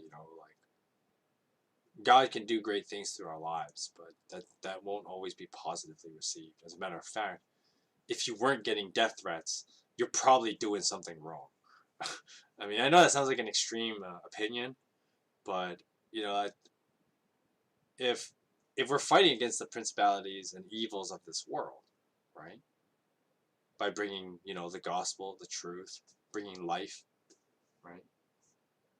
If you're not getting death threats for doing that in a world that, you know, is so keen on watching not just themselves, but everyone around them be destroyed, right? If you're not getting death threats for bringing life in a world that desires darkness, then you're doing something wrong, right? I know that's an extreme take, but that's kind of what we see a lot in with the prophets more often than not, right? That they're like they receive these death threats. It's a big deal, right? I mean, it's not just Elijah. We read about Christ himself, right? And he ends up getting crucified. There's um, the the disciples, right? The 11 disciples, and then plus the early church. A lot of them get executed as well because they're proclaiming the truth and they're proclaiming the gospel. And then of course in the book of Acts we have Saint Paul, right? And how many death threats that dude got, right?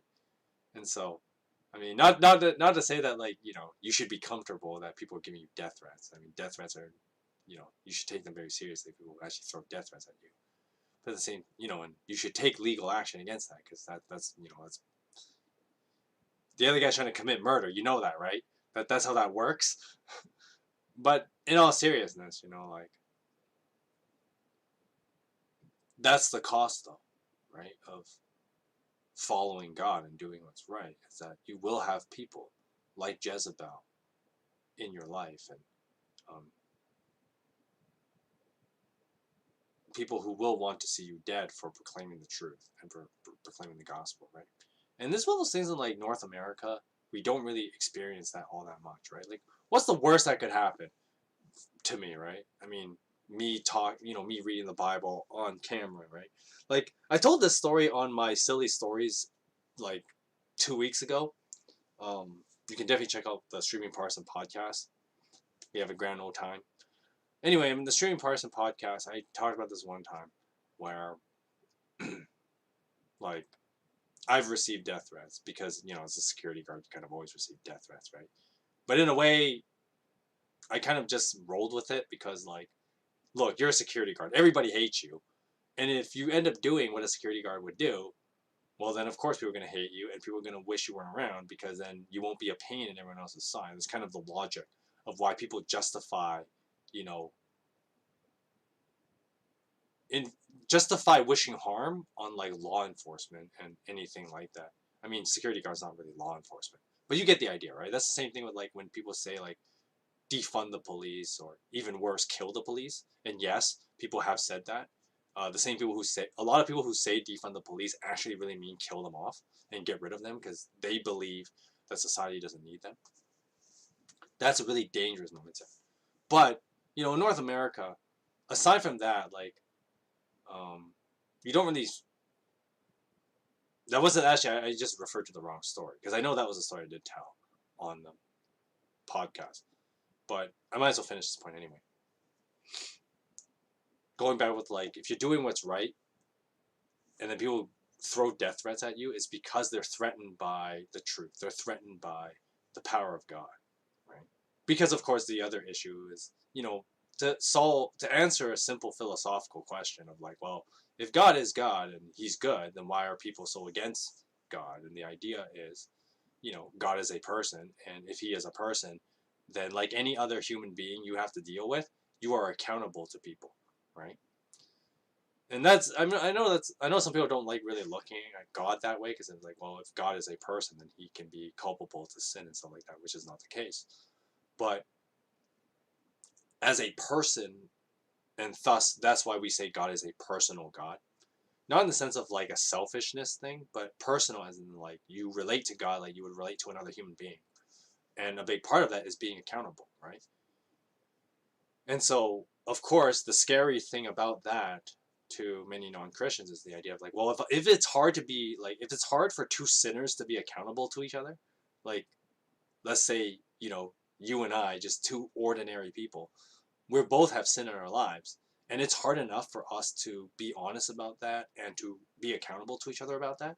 If that's already pretty hard, imagine being accountable to a perfect God, right? Like that is terrifying, and it should be, right?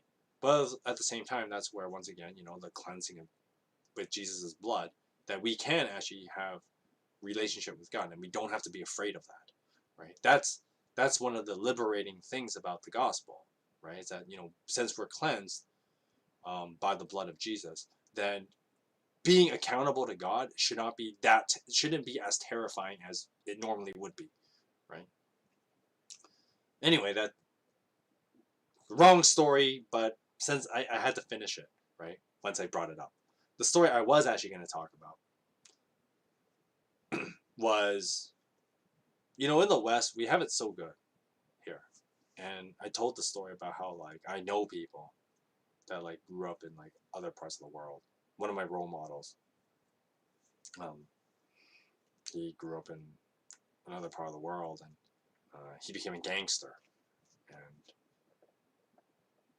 the world is very different when you understand his perspective on what life is like.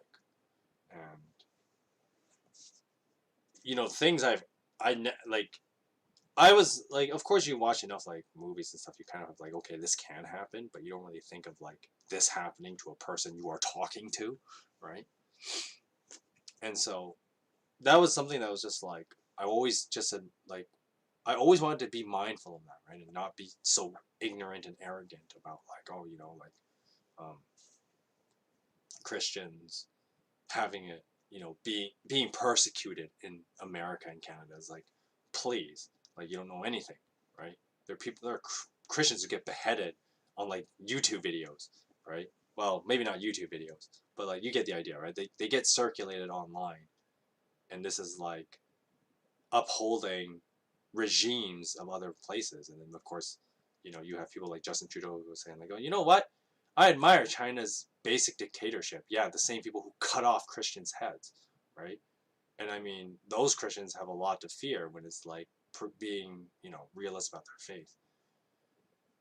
Which is, of course, there's an irony to this, because on the other hand, and in honor of October, and since Halloween is coming around, all the dark, like, if I didn't have enough dark humor as I normally do, Halloween is the time to crank that up to 11, right? Like, my dark humor scale is normally like a 7. Now I'm going to 11. So, it's once again like the ironic thing that, like, God's gonna use evil, like, God can use evil things to do good, right? Because God can get around that. The famous line in Genesis 50: "What you intend for evil, God will make it for good," right? And the Chinese communists that be slicing off people's heads, right? Who challenged the communist regime. But that's another reason why, China has an explosion of Christians, right? That's why Christianity has blown up in China. Because now, of course, there's another thing. I know, I hate to use these terms, but, like, the woke ideologists. And I mean, this honestly, this should be a case in point of why woke ideologists should not support communism. But, like, what happened in history was that when the communists took over and they tried to erase a lot of Chinese history, and they did a pretty good job of doing a lot of that, actually. They erased a lot of Chinese history. A lot of the stuff that was, like, we kind of look at it as like, oh yeah, it's coming back, because the West has preserved a lot of these Chinese traditions, and then, of course, have kind of converted to them as well, like, Taoism and elements of Chinese Buddhism. And yes, you have to differentiate Buddhisms, because they're not all the same. Because it's not Buddhism, it's Buddhisms. There's more than one. But you destroyed like, the communists destroyed a lot of that history. And so, but in doing so, right? Well, what do the Chinese people look to for hope, right? You can't go back to your tradition, which the communists destroyed, right? But instead, they look to a message of hope, and that's what Christianity brings, right? That Jesus, he cares for all people. Well, I mean, yeah, like, the Chinese people that are oppressed because of, evil regimes slicing people's heads off by the hour, right? I admire China's basic dictatorship. Okay there, Mr. PM. Okay there. Yeah, that sounds like a. I mean, imagine if Canada went that direction, right? But maybe, in a sick, dark sense of humor, maybe that's what we need for people to straighten up, right? Maybe Canada needs an evil dictator to start slicing people's heads off, and maybe people will wake up to their insanity and why we should stop promoting it, right?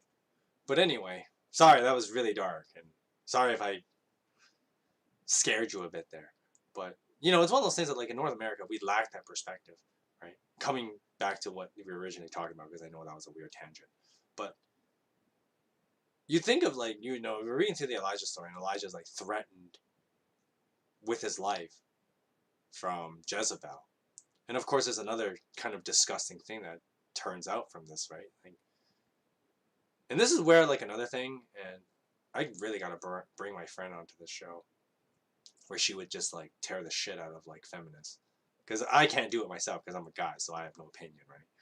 But I need my friend to do it for me because she's a woman, so it counts, right? Sorry, let me just.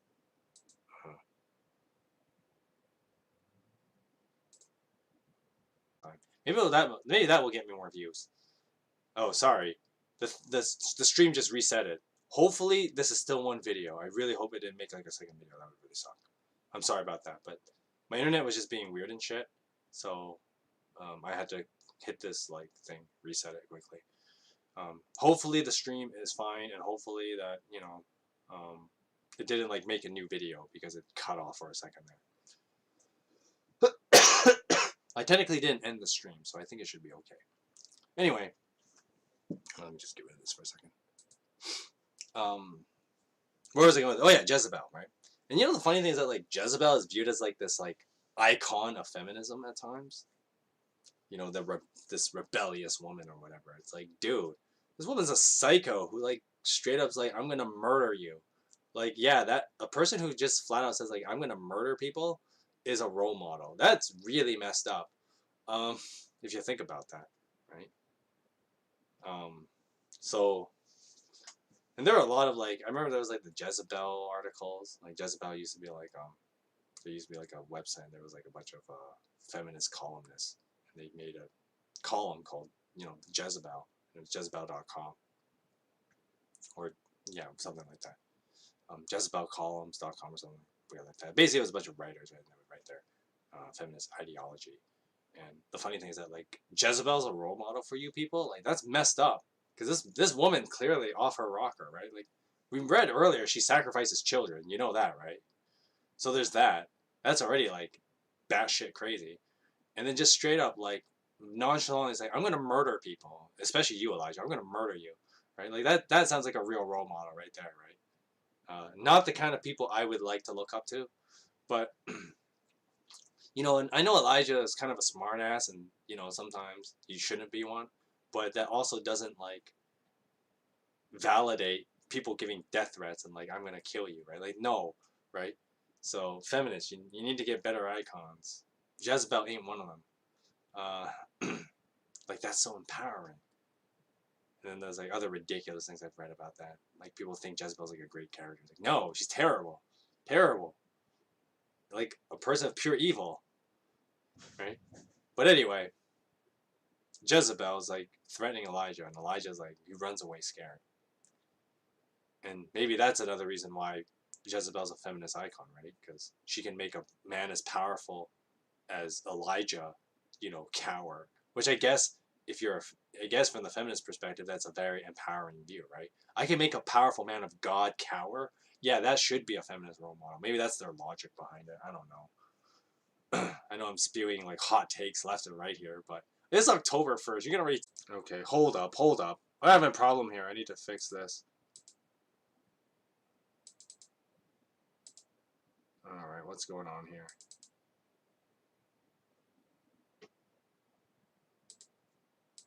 Give me a sec here. I gotta fix something. Nope. Protections. Change something. Why is this doing this now?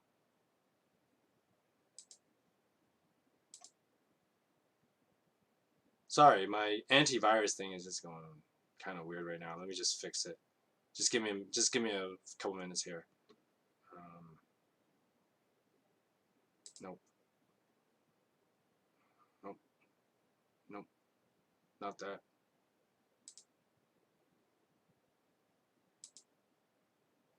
I don't know why you're doing that. I don't know why you're doing that. Why are you doing that to me?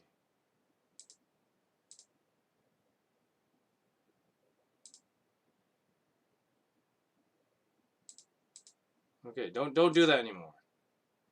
Okay. Sorry, my internet just went all weird there. So hopefully everything is working fine. Let me just check YouTube quickly. Content. Going back here. I'm just gonna turn off my audio for a sec here because I want to test out something. Whoops. No, go back.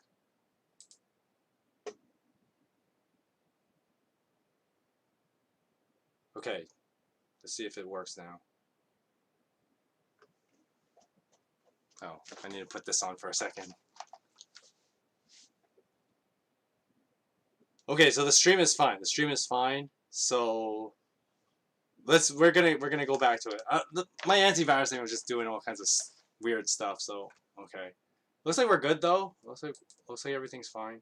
So anyway, back to Jezebel, and maybe that's why she's a feminist icon, right? Because she can make a powerful man of God cower and make him even suicidal, which I guess is what many modern day feminists kind of strive on. It's really messed up. You think about it, right? That's really messed up.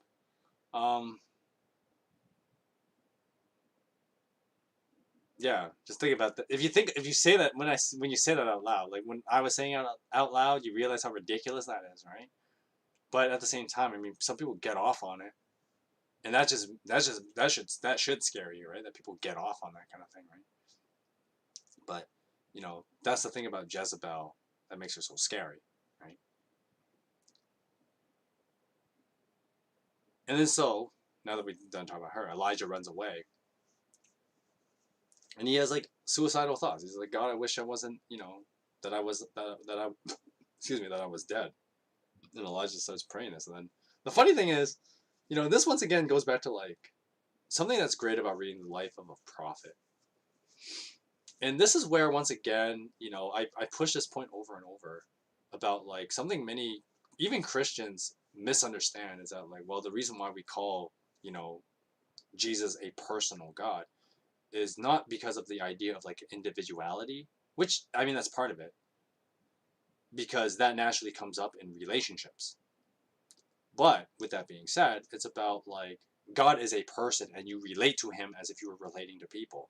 That includes things like exclusivity and spending your time with people. That includes, and that's why we pray, and sometimes you pray in a group, sometimes you pray alone, right? That's why, because sometimes God wants to be in, we're doing things with God in a community, and other times you're with God by yourself, right? Just like you do with normal people, right? And especially when there's like dynamics of like, and I know this sounds weird to people, but like a semi-romantic relationship with God, right?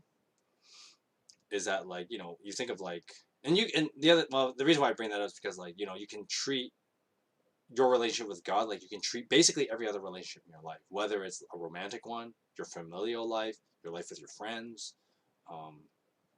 your life at work, or things like that. You can relate all of those things with how you relate to God, right?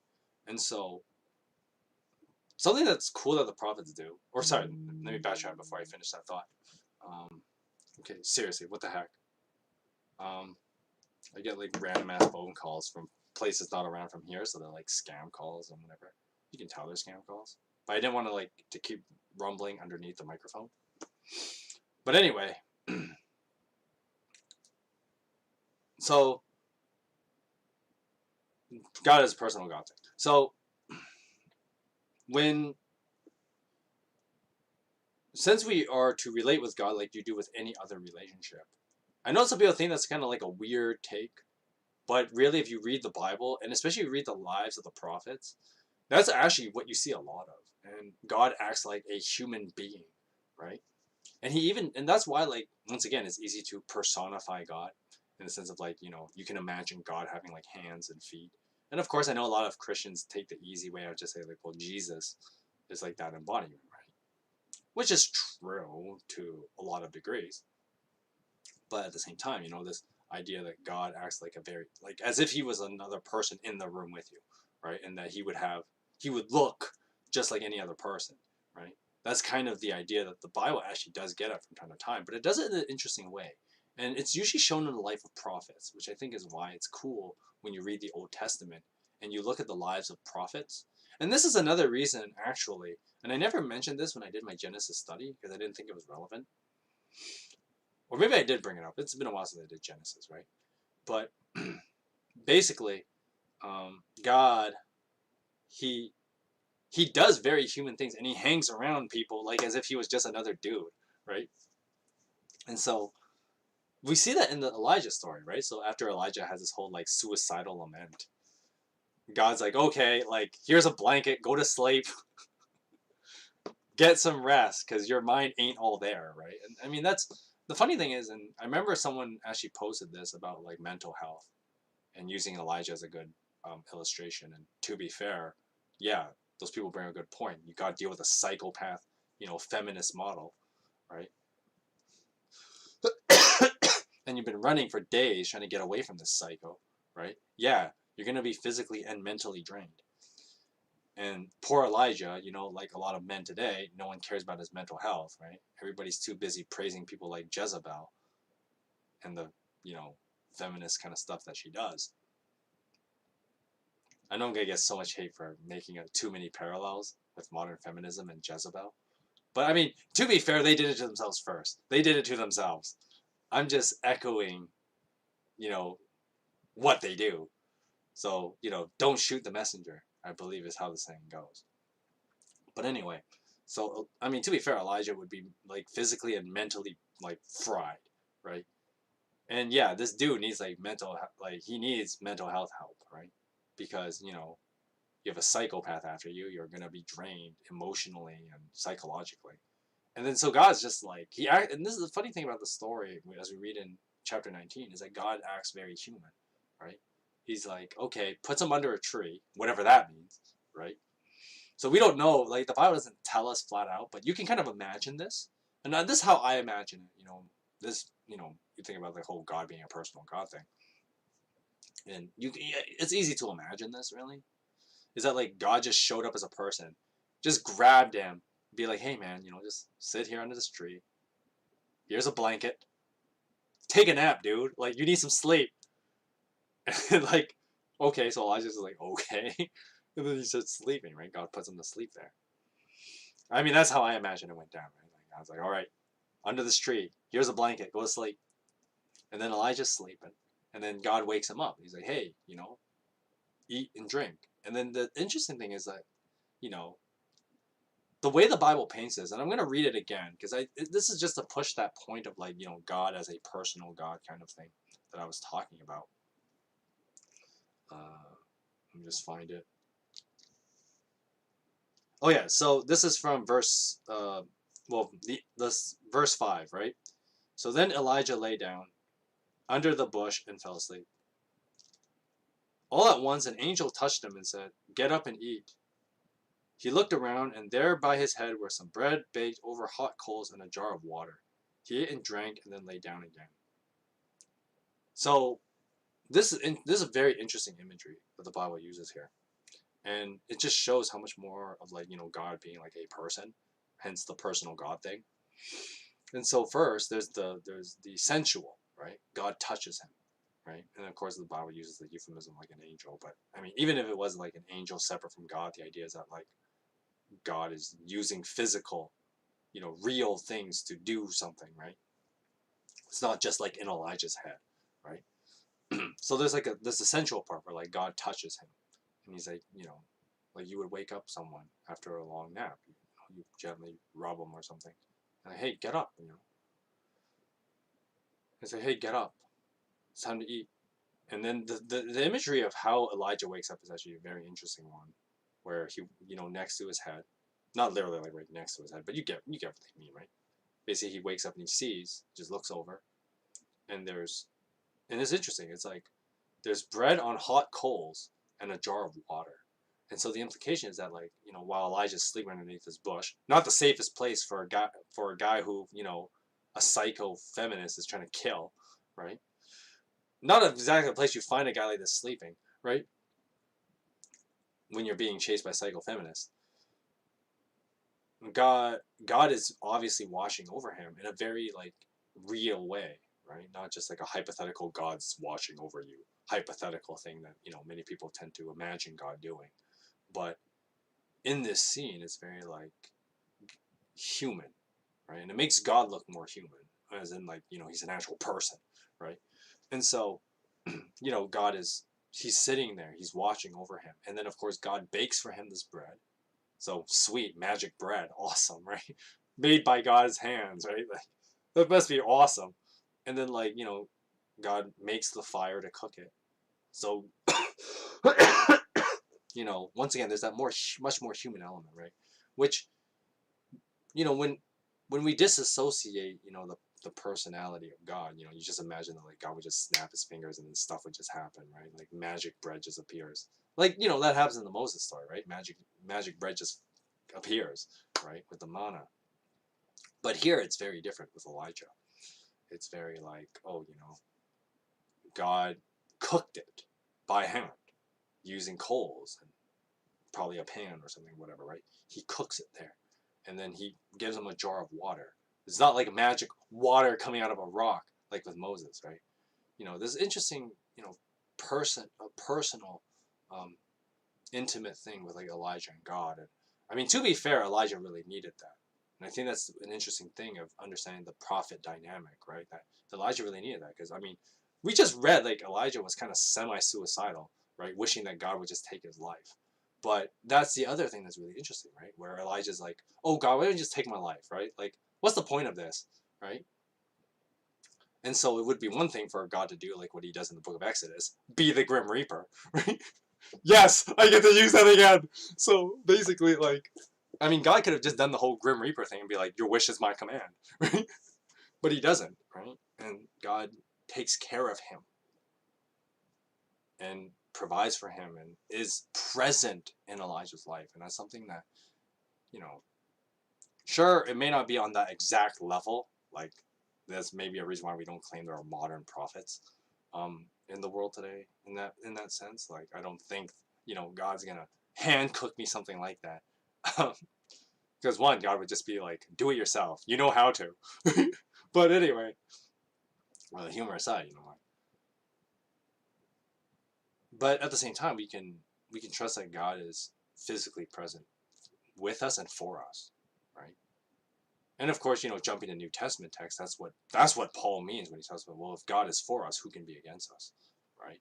You look at the Elijah story, and you look at this little passage here in chapter 19. And I think this is such a great part to read, to reread it as well, and to see this imagery and to paint that picture in your mind of, like, Elijah asks for the Grim Reaper side of God, but then God instead he comes down and he takes care of him, right? He puts him to sleep in a place that he will watch over, because underneath a bush is not the best place to be sleeping when you're a wanted man. And then God cooks for him, right? And God takes care of him. And then, there's God even touches him and says, "Hey, wake up," right? Like human beings do, right? And I think that's a very powerful image. And I think that's something that we have lost a lot of in our modern conceptualization of how God acts in our lives. I think that's something that's lost. And reading stories like Elijah, I think, is really, really important to do that, because, yeah, I think that's a great part of the story for us to be reminded of. And a big, big part of how, we can, how do I put it? How we relate to God as well, right? That God is very personal like that. Once again, the metaphor, the throwaway statement that Christians use, that Jesus is a personal God. Well, this is it, right? This is how he's a personal God, right? that he engages in his life directly like that in very real ways. And I think that's something that's lost in how we talk about God as well. Because I mean, to be fair, the danger is that like you make it too human, then some people would say, well, he's no different than say like Zeus or something who has very human characteristics, right? And many people would make that argument, but here we see that. But I mean, to be fair, that is a risk I'd rather take than to say that God is just solely ethereal and has no involvement in my life. And then because that one leads to a more dangerous mindset, right? Then why bother believing in God at all?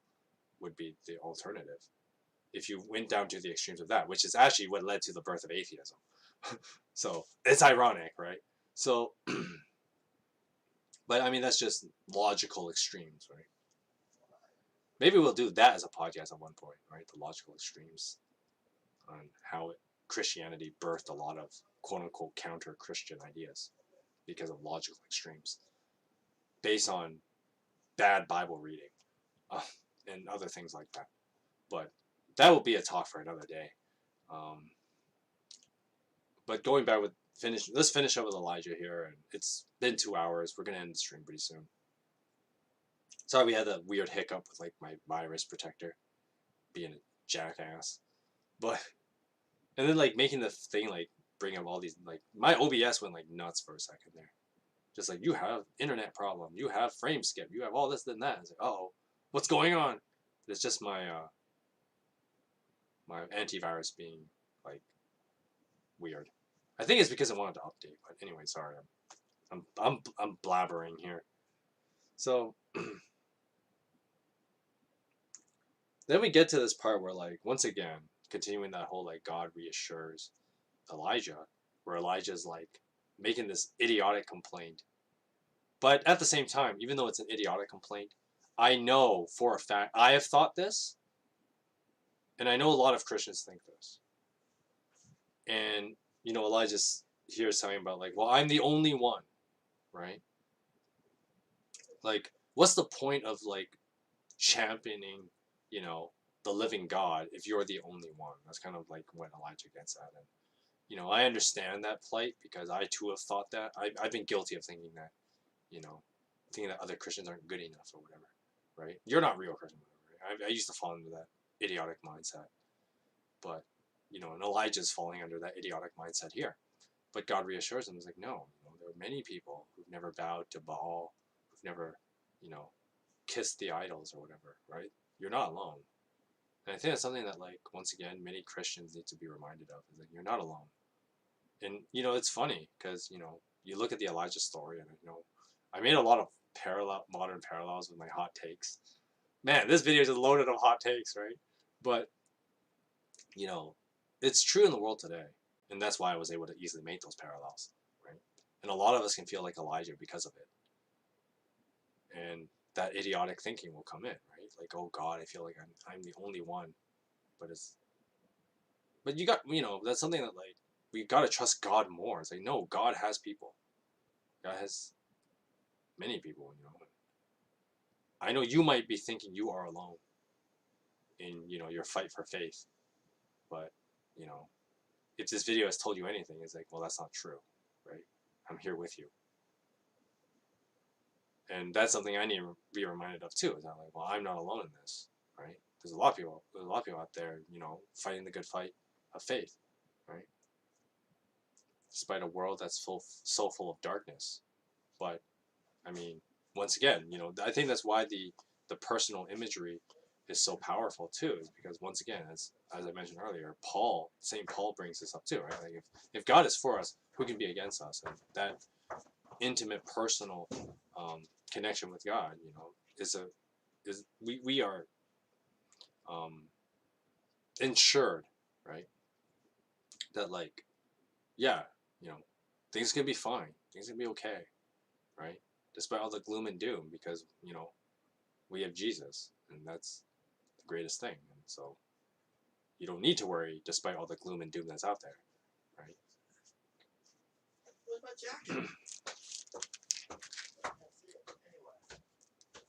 Well, let's just finish this up.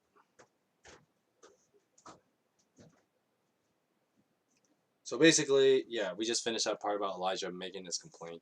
I'm just gonna finish up with the last part of chapter 19. I think we're gonna end the stream pretty soon. I thought I could read more chapters, but I mean the Elijah story was like I said, Elijah's a lot of content, right? And there's still a little bit more to his story arc, but I mean he's not even directly involved in some of it.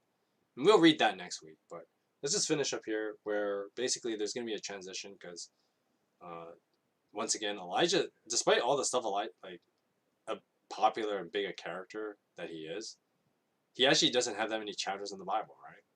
Because the Bible in chapter 19, you know, two chapters after Elijah was introduced, we're already seeing hints that Elijah won't be around for very long because God directs him to pick his successor. And so, you know, contrast with Moses as an easy comparison. Is that like Moses, there was a long time before God gave him the idea of picking a successor. Like Moses had been leading Israel for a while. And then like what the book of Numbers brings up like the idea of a successor, right? So Moses had already written the law in Leviticus. He already done all the stuff in Exodus, right? And then the book of Numbers finally brings up the idea of like him having a successor, and not even early Numbers. It's like late in the book of Numbers, right? That Moses is kind of approached to have a successor ready. With Elijah, it's like boom, you know, like 2 chapters, and I guess Elijah is kind of like moment after moment, right? Just kind of quick bouncing, and Elijah is, you know, gonna seek out his successor, Elisha. I know, the dude with basically the same name, right? Elijah is like the mouth of God. That's kind of his name. Elijah is supposed to be like the speaker of God or whatever. Which I mean, which is ironic, right? Because you wouldn't want a smartass to be the speaker of God, which I guess I should have hit with that joke earlier, because it's a good one. And Elisha is like the wave of the hand, right? That's kind of there's an interesting conjecture there where it's like uh, Elijah is supposed to be like the speaking piece, and then Elisha is more like that's whatever is said comes to pass. That's kind of the implications of their names, right? Because Eli means like of God, and then Jah is like speaking or words of or something like that, and then Shah is like the hand, like in Hebrew it would translate to like the hand waving, something like that, right? So the metaphor behind that is, you know, the words come before the action. And even though Elijah got a lot of action, right? I mean, that just like builds up the suspense of like, oh, like damn, if like Elijah, who's quote unquote only the mouthpiece of God, is already doing some sick stuff. Well, imagine the waving of the hand of God is gonna do even more sick stuff, which is, you know, kind of, and the Bible will kind of play on that kind of idea. And of course, it's one of those things that like if you're not to sound like I'm a well, this is a danger that I try to avoid. But like, you know, if you don't have that like Jewish understanding and the understand the Hebrew language, you would miss that. But at the same time, I don't want to resort to it when I'm talking about like the significance of their characters, right? But of course, a funny thing when I was younger, someone kind of like gave a funny way, a good helpful way of remembering, you know, Elijah and Elisha, right? And so the letter J comes before the letter S. So Elijah came first and Elisha came second. Secondly, since it's Elisha, the S also stands for successor. And so as a successor, he's going to do stuff after the first guy, right? And carry on the work, right? And that's where you should get that idea. So that's an English way of doing it, as opposed to resorting to like Hebrew language. But basically, the end of chapter 19 is setting up that Elijah will have a successor. And this guy, the Bible hints at, like, you thought Elijah was sick. Dude, you're gonna enjoy Elisha when he shows up. Although, once again, the funny irony is that, like, once again, Elisha is not as well known among, but like, if you went to Sunday school, you might have heard of both of them. But like, Elijah would be more well known, right? Because of course, the other thing that if you go to Sunday, like based on Sunday school kind of thing, you know, Jesus brings up Elijah more often than he ever brings up Elisha. That's for sure, right? When we talk about prophets. And when Jesus talks about prophets himself, right, he brings up Elijah more than he brings up Elisha, if ever, right? I don't think he ever will.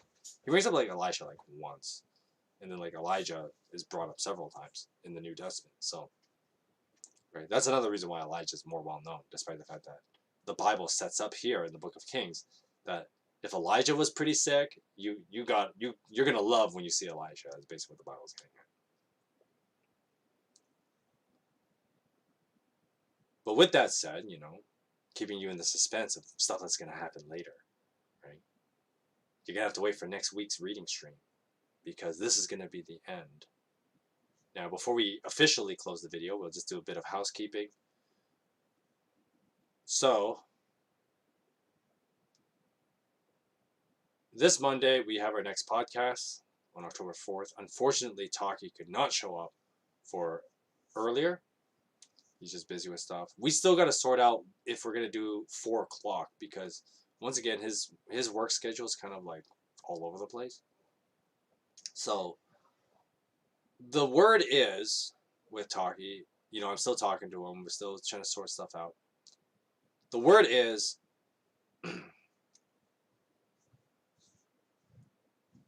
we're going to do it on the 18th. I know it's quite a ways away. I could have another guest speaker before him. We don't know. I'm going to try and hold out and have Taki be the first one because I kind of hyped him up to be. And I'm really looking forward to having him on here for the Streaming Parson podcast. I'm really looking forward to having Taki. But unfortunately, that's going to have to be later because he's not available to the 18th. Just how it be. I'll let you know what time that is because he's not sure if 4 o'clock works for him. So I'm going to keep talking to him about that. And we'll try and sort out a time that is good for both of us. And for you guys as well, right? Because I definitely want you guys to see Taki as well. Because I know you guys probably like, oh, where's Taki? You guys haven't done anything in like a year. I know, right? Oh my goodness, it's so weird to think it's already been that long, right? But yeah, so the word is Taki will be on the channel on the 18th, which is a Monday, for the Streaming Parson podcast. Duh. I should have opened with that part first. But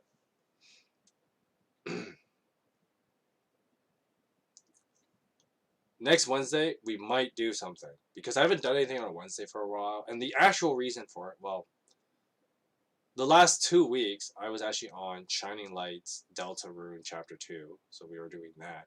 And that's why I wasn't around on Wednesdays. And I didn't say anything about that. I should probably get a link to his channel. Maybe I'll get it at some point later. And then Shining will be on the channel eventually. Probably not till like late November. Because him and I are going to have a fun chat about a ridiculous topic.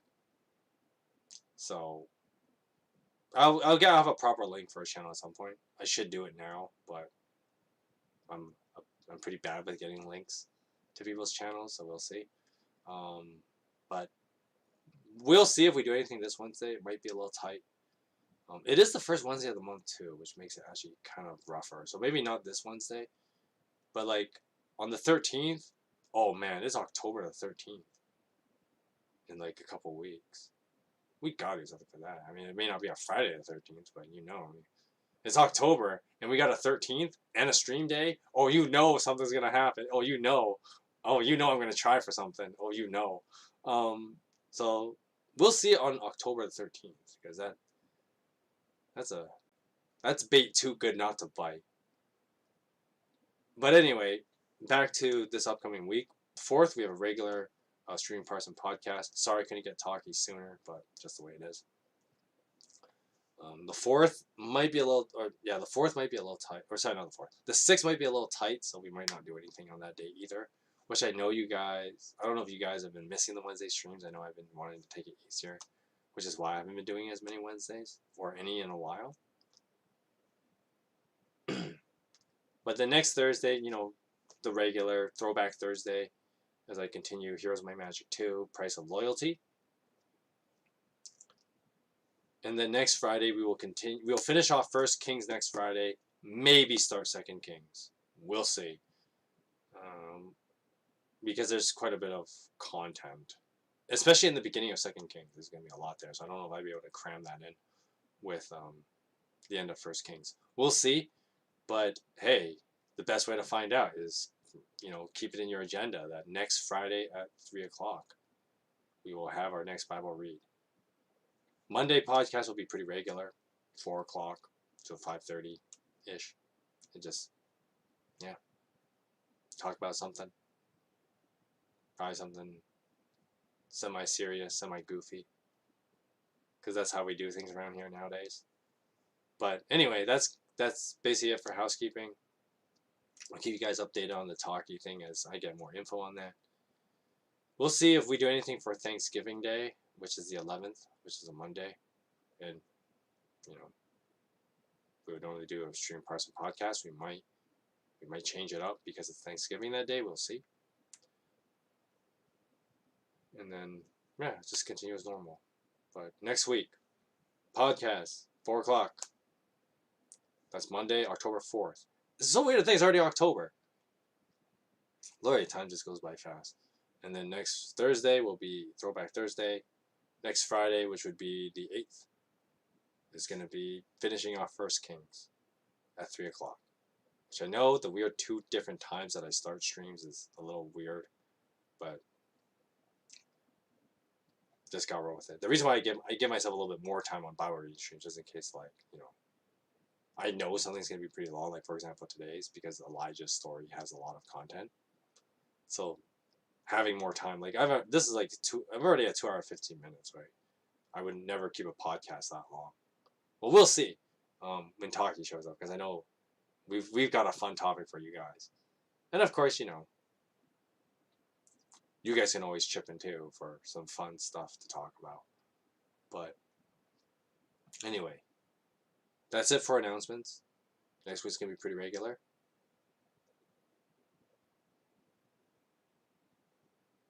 With that said, this is now the end of the stream. I hope you guys enjoyed going through First Kings with me and reading through, some of Elijah's story. Hope you guys have a great Friday. I hope you guys have a great weekend. And I'll see you guys next week. God bless you.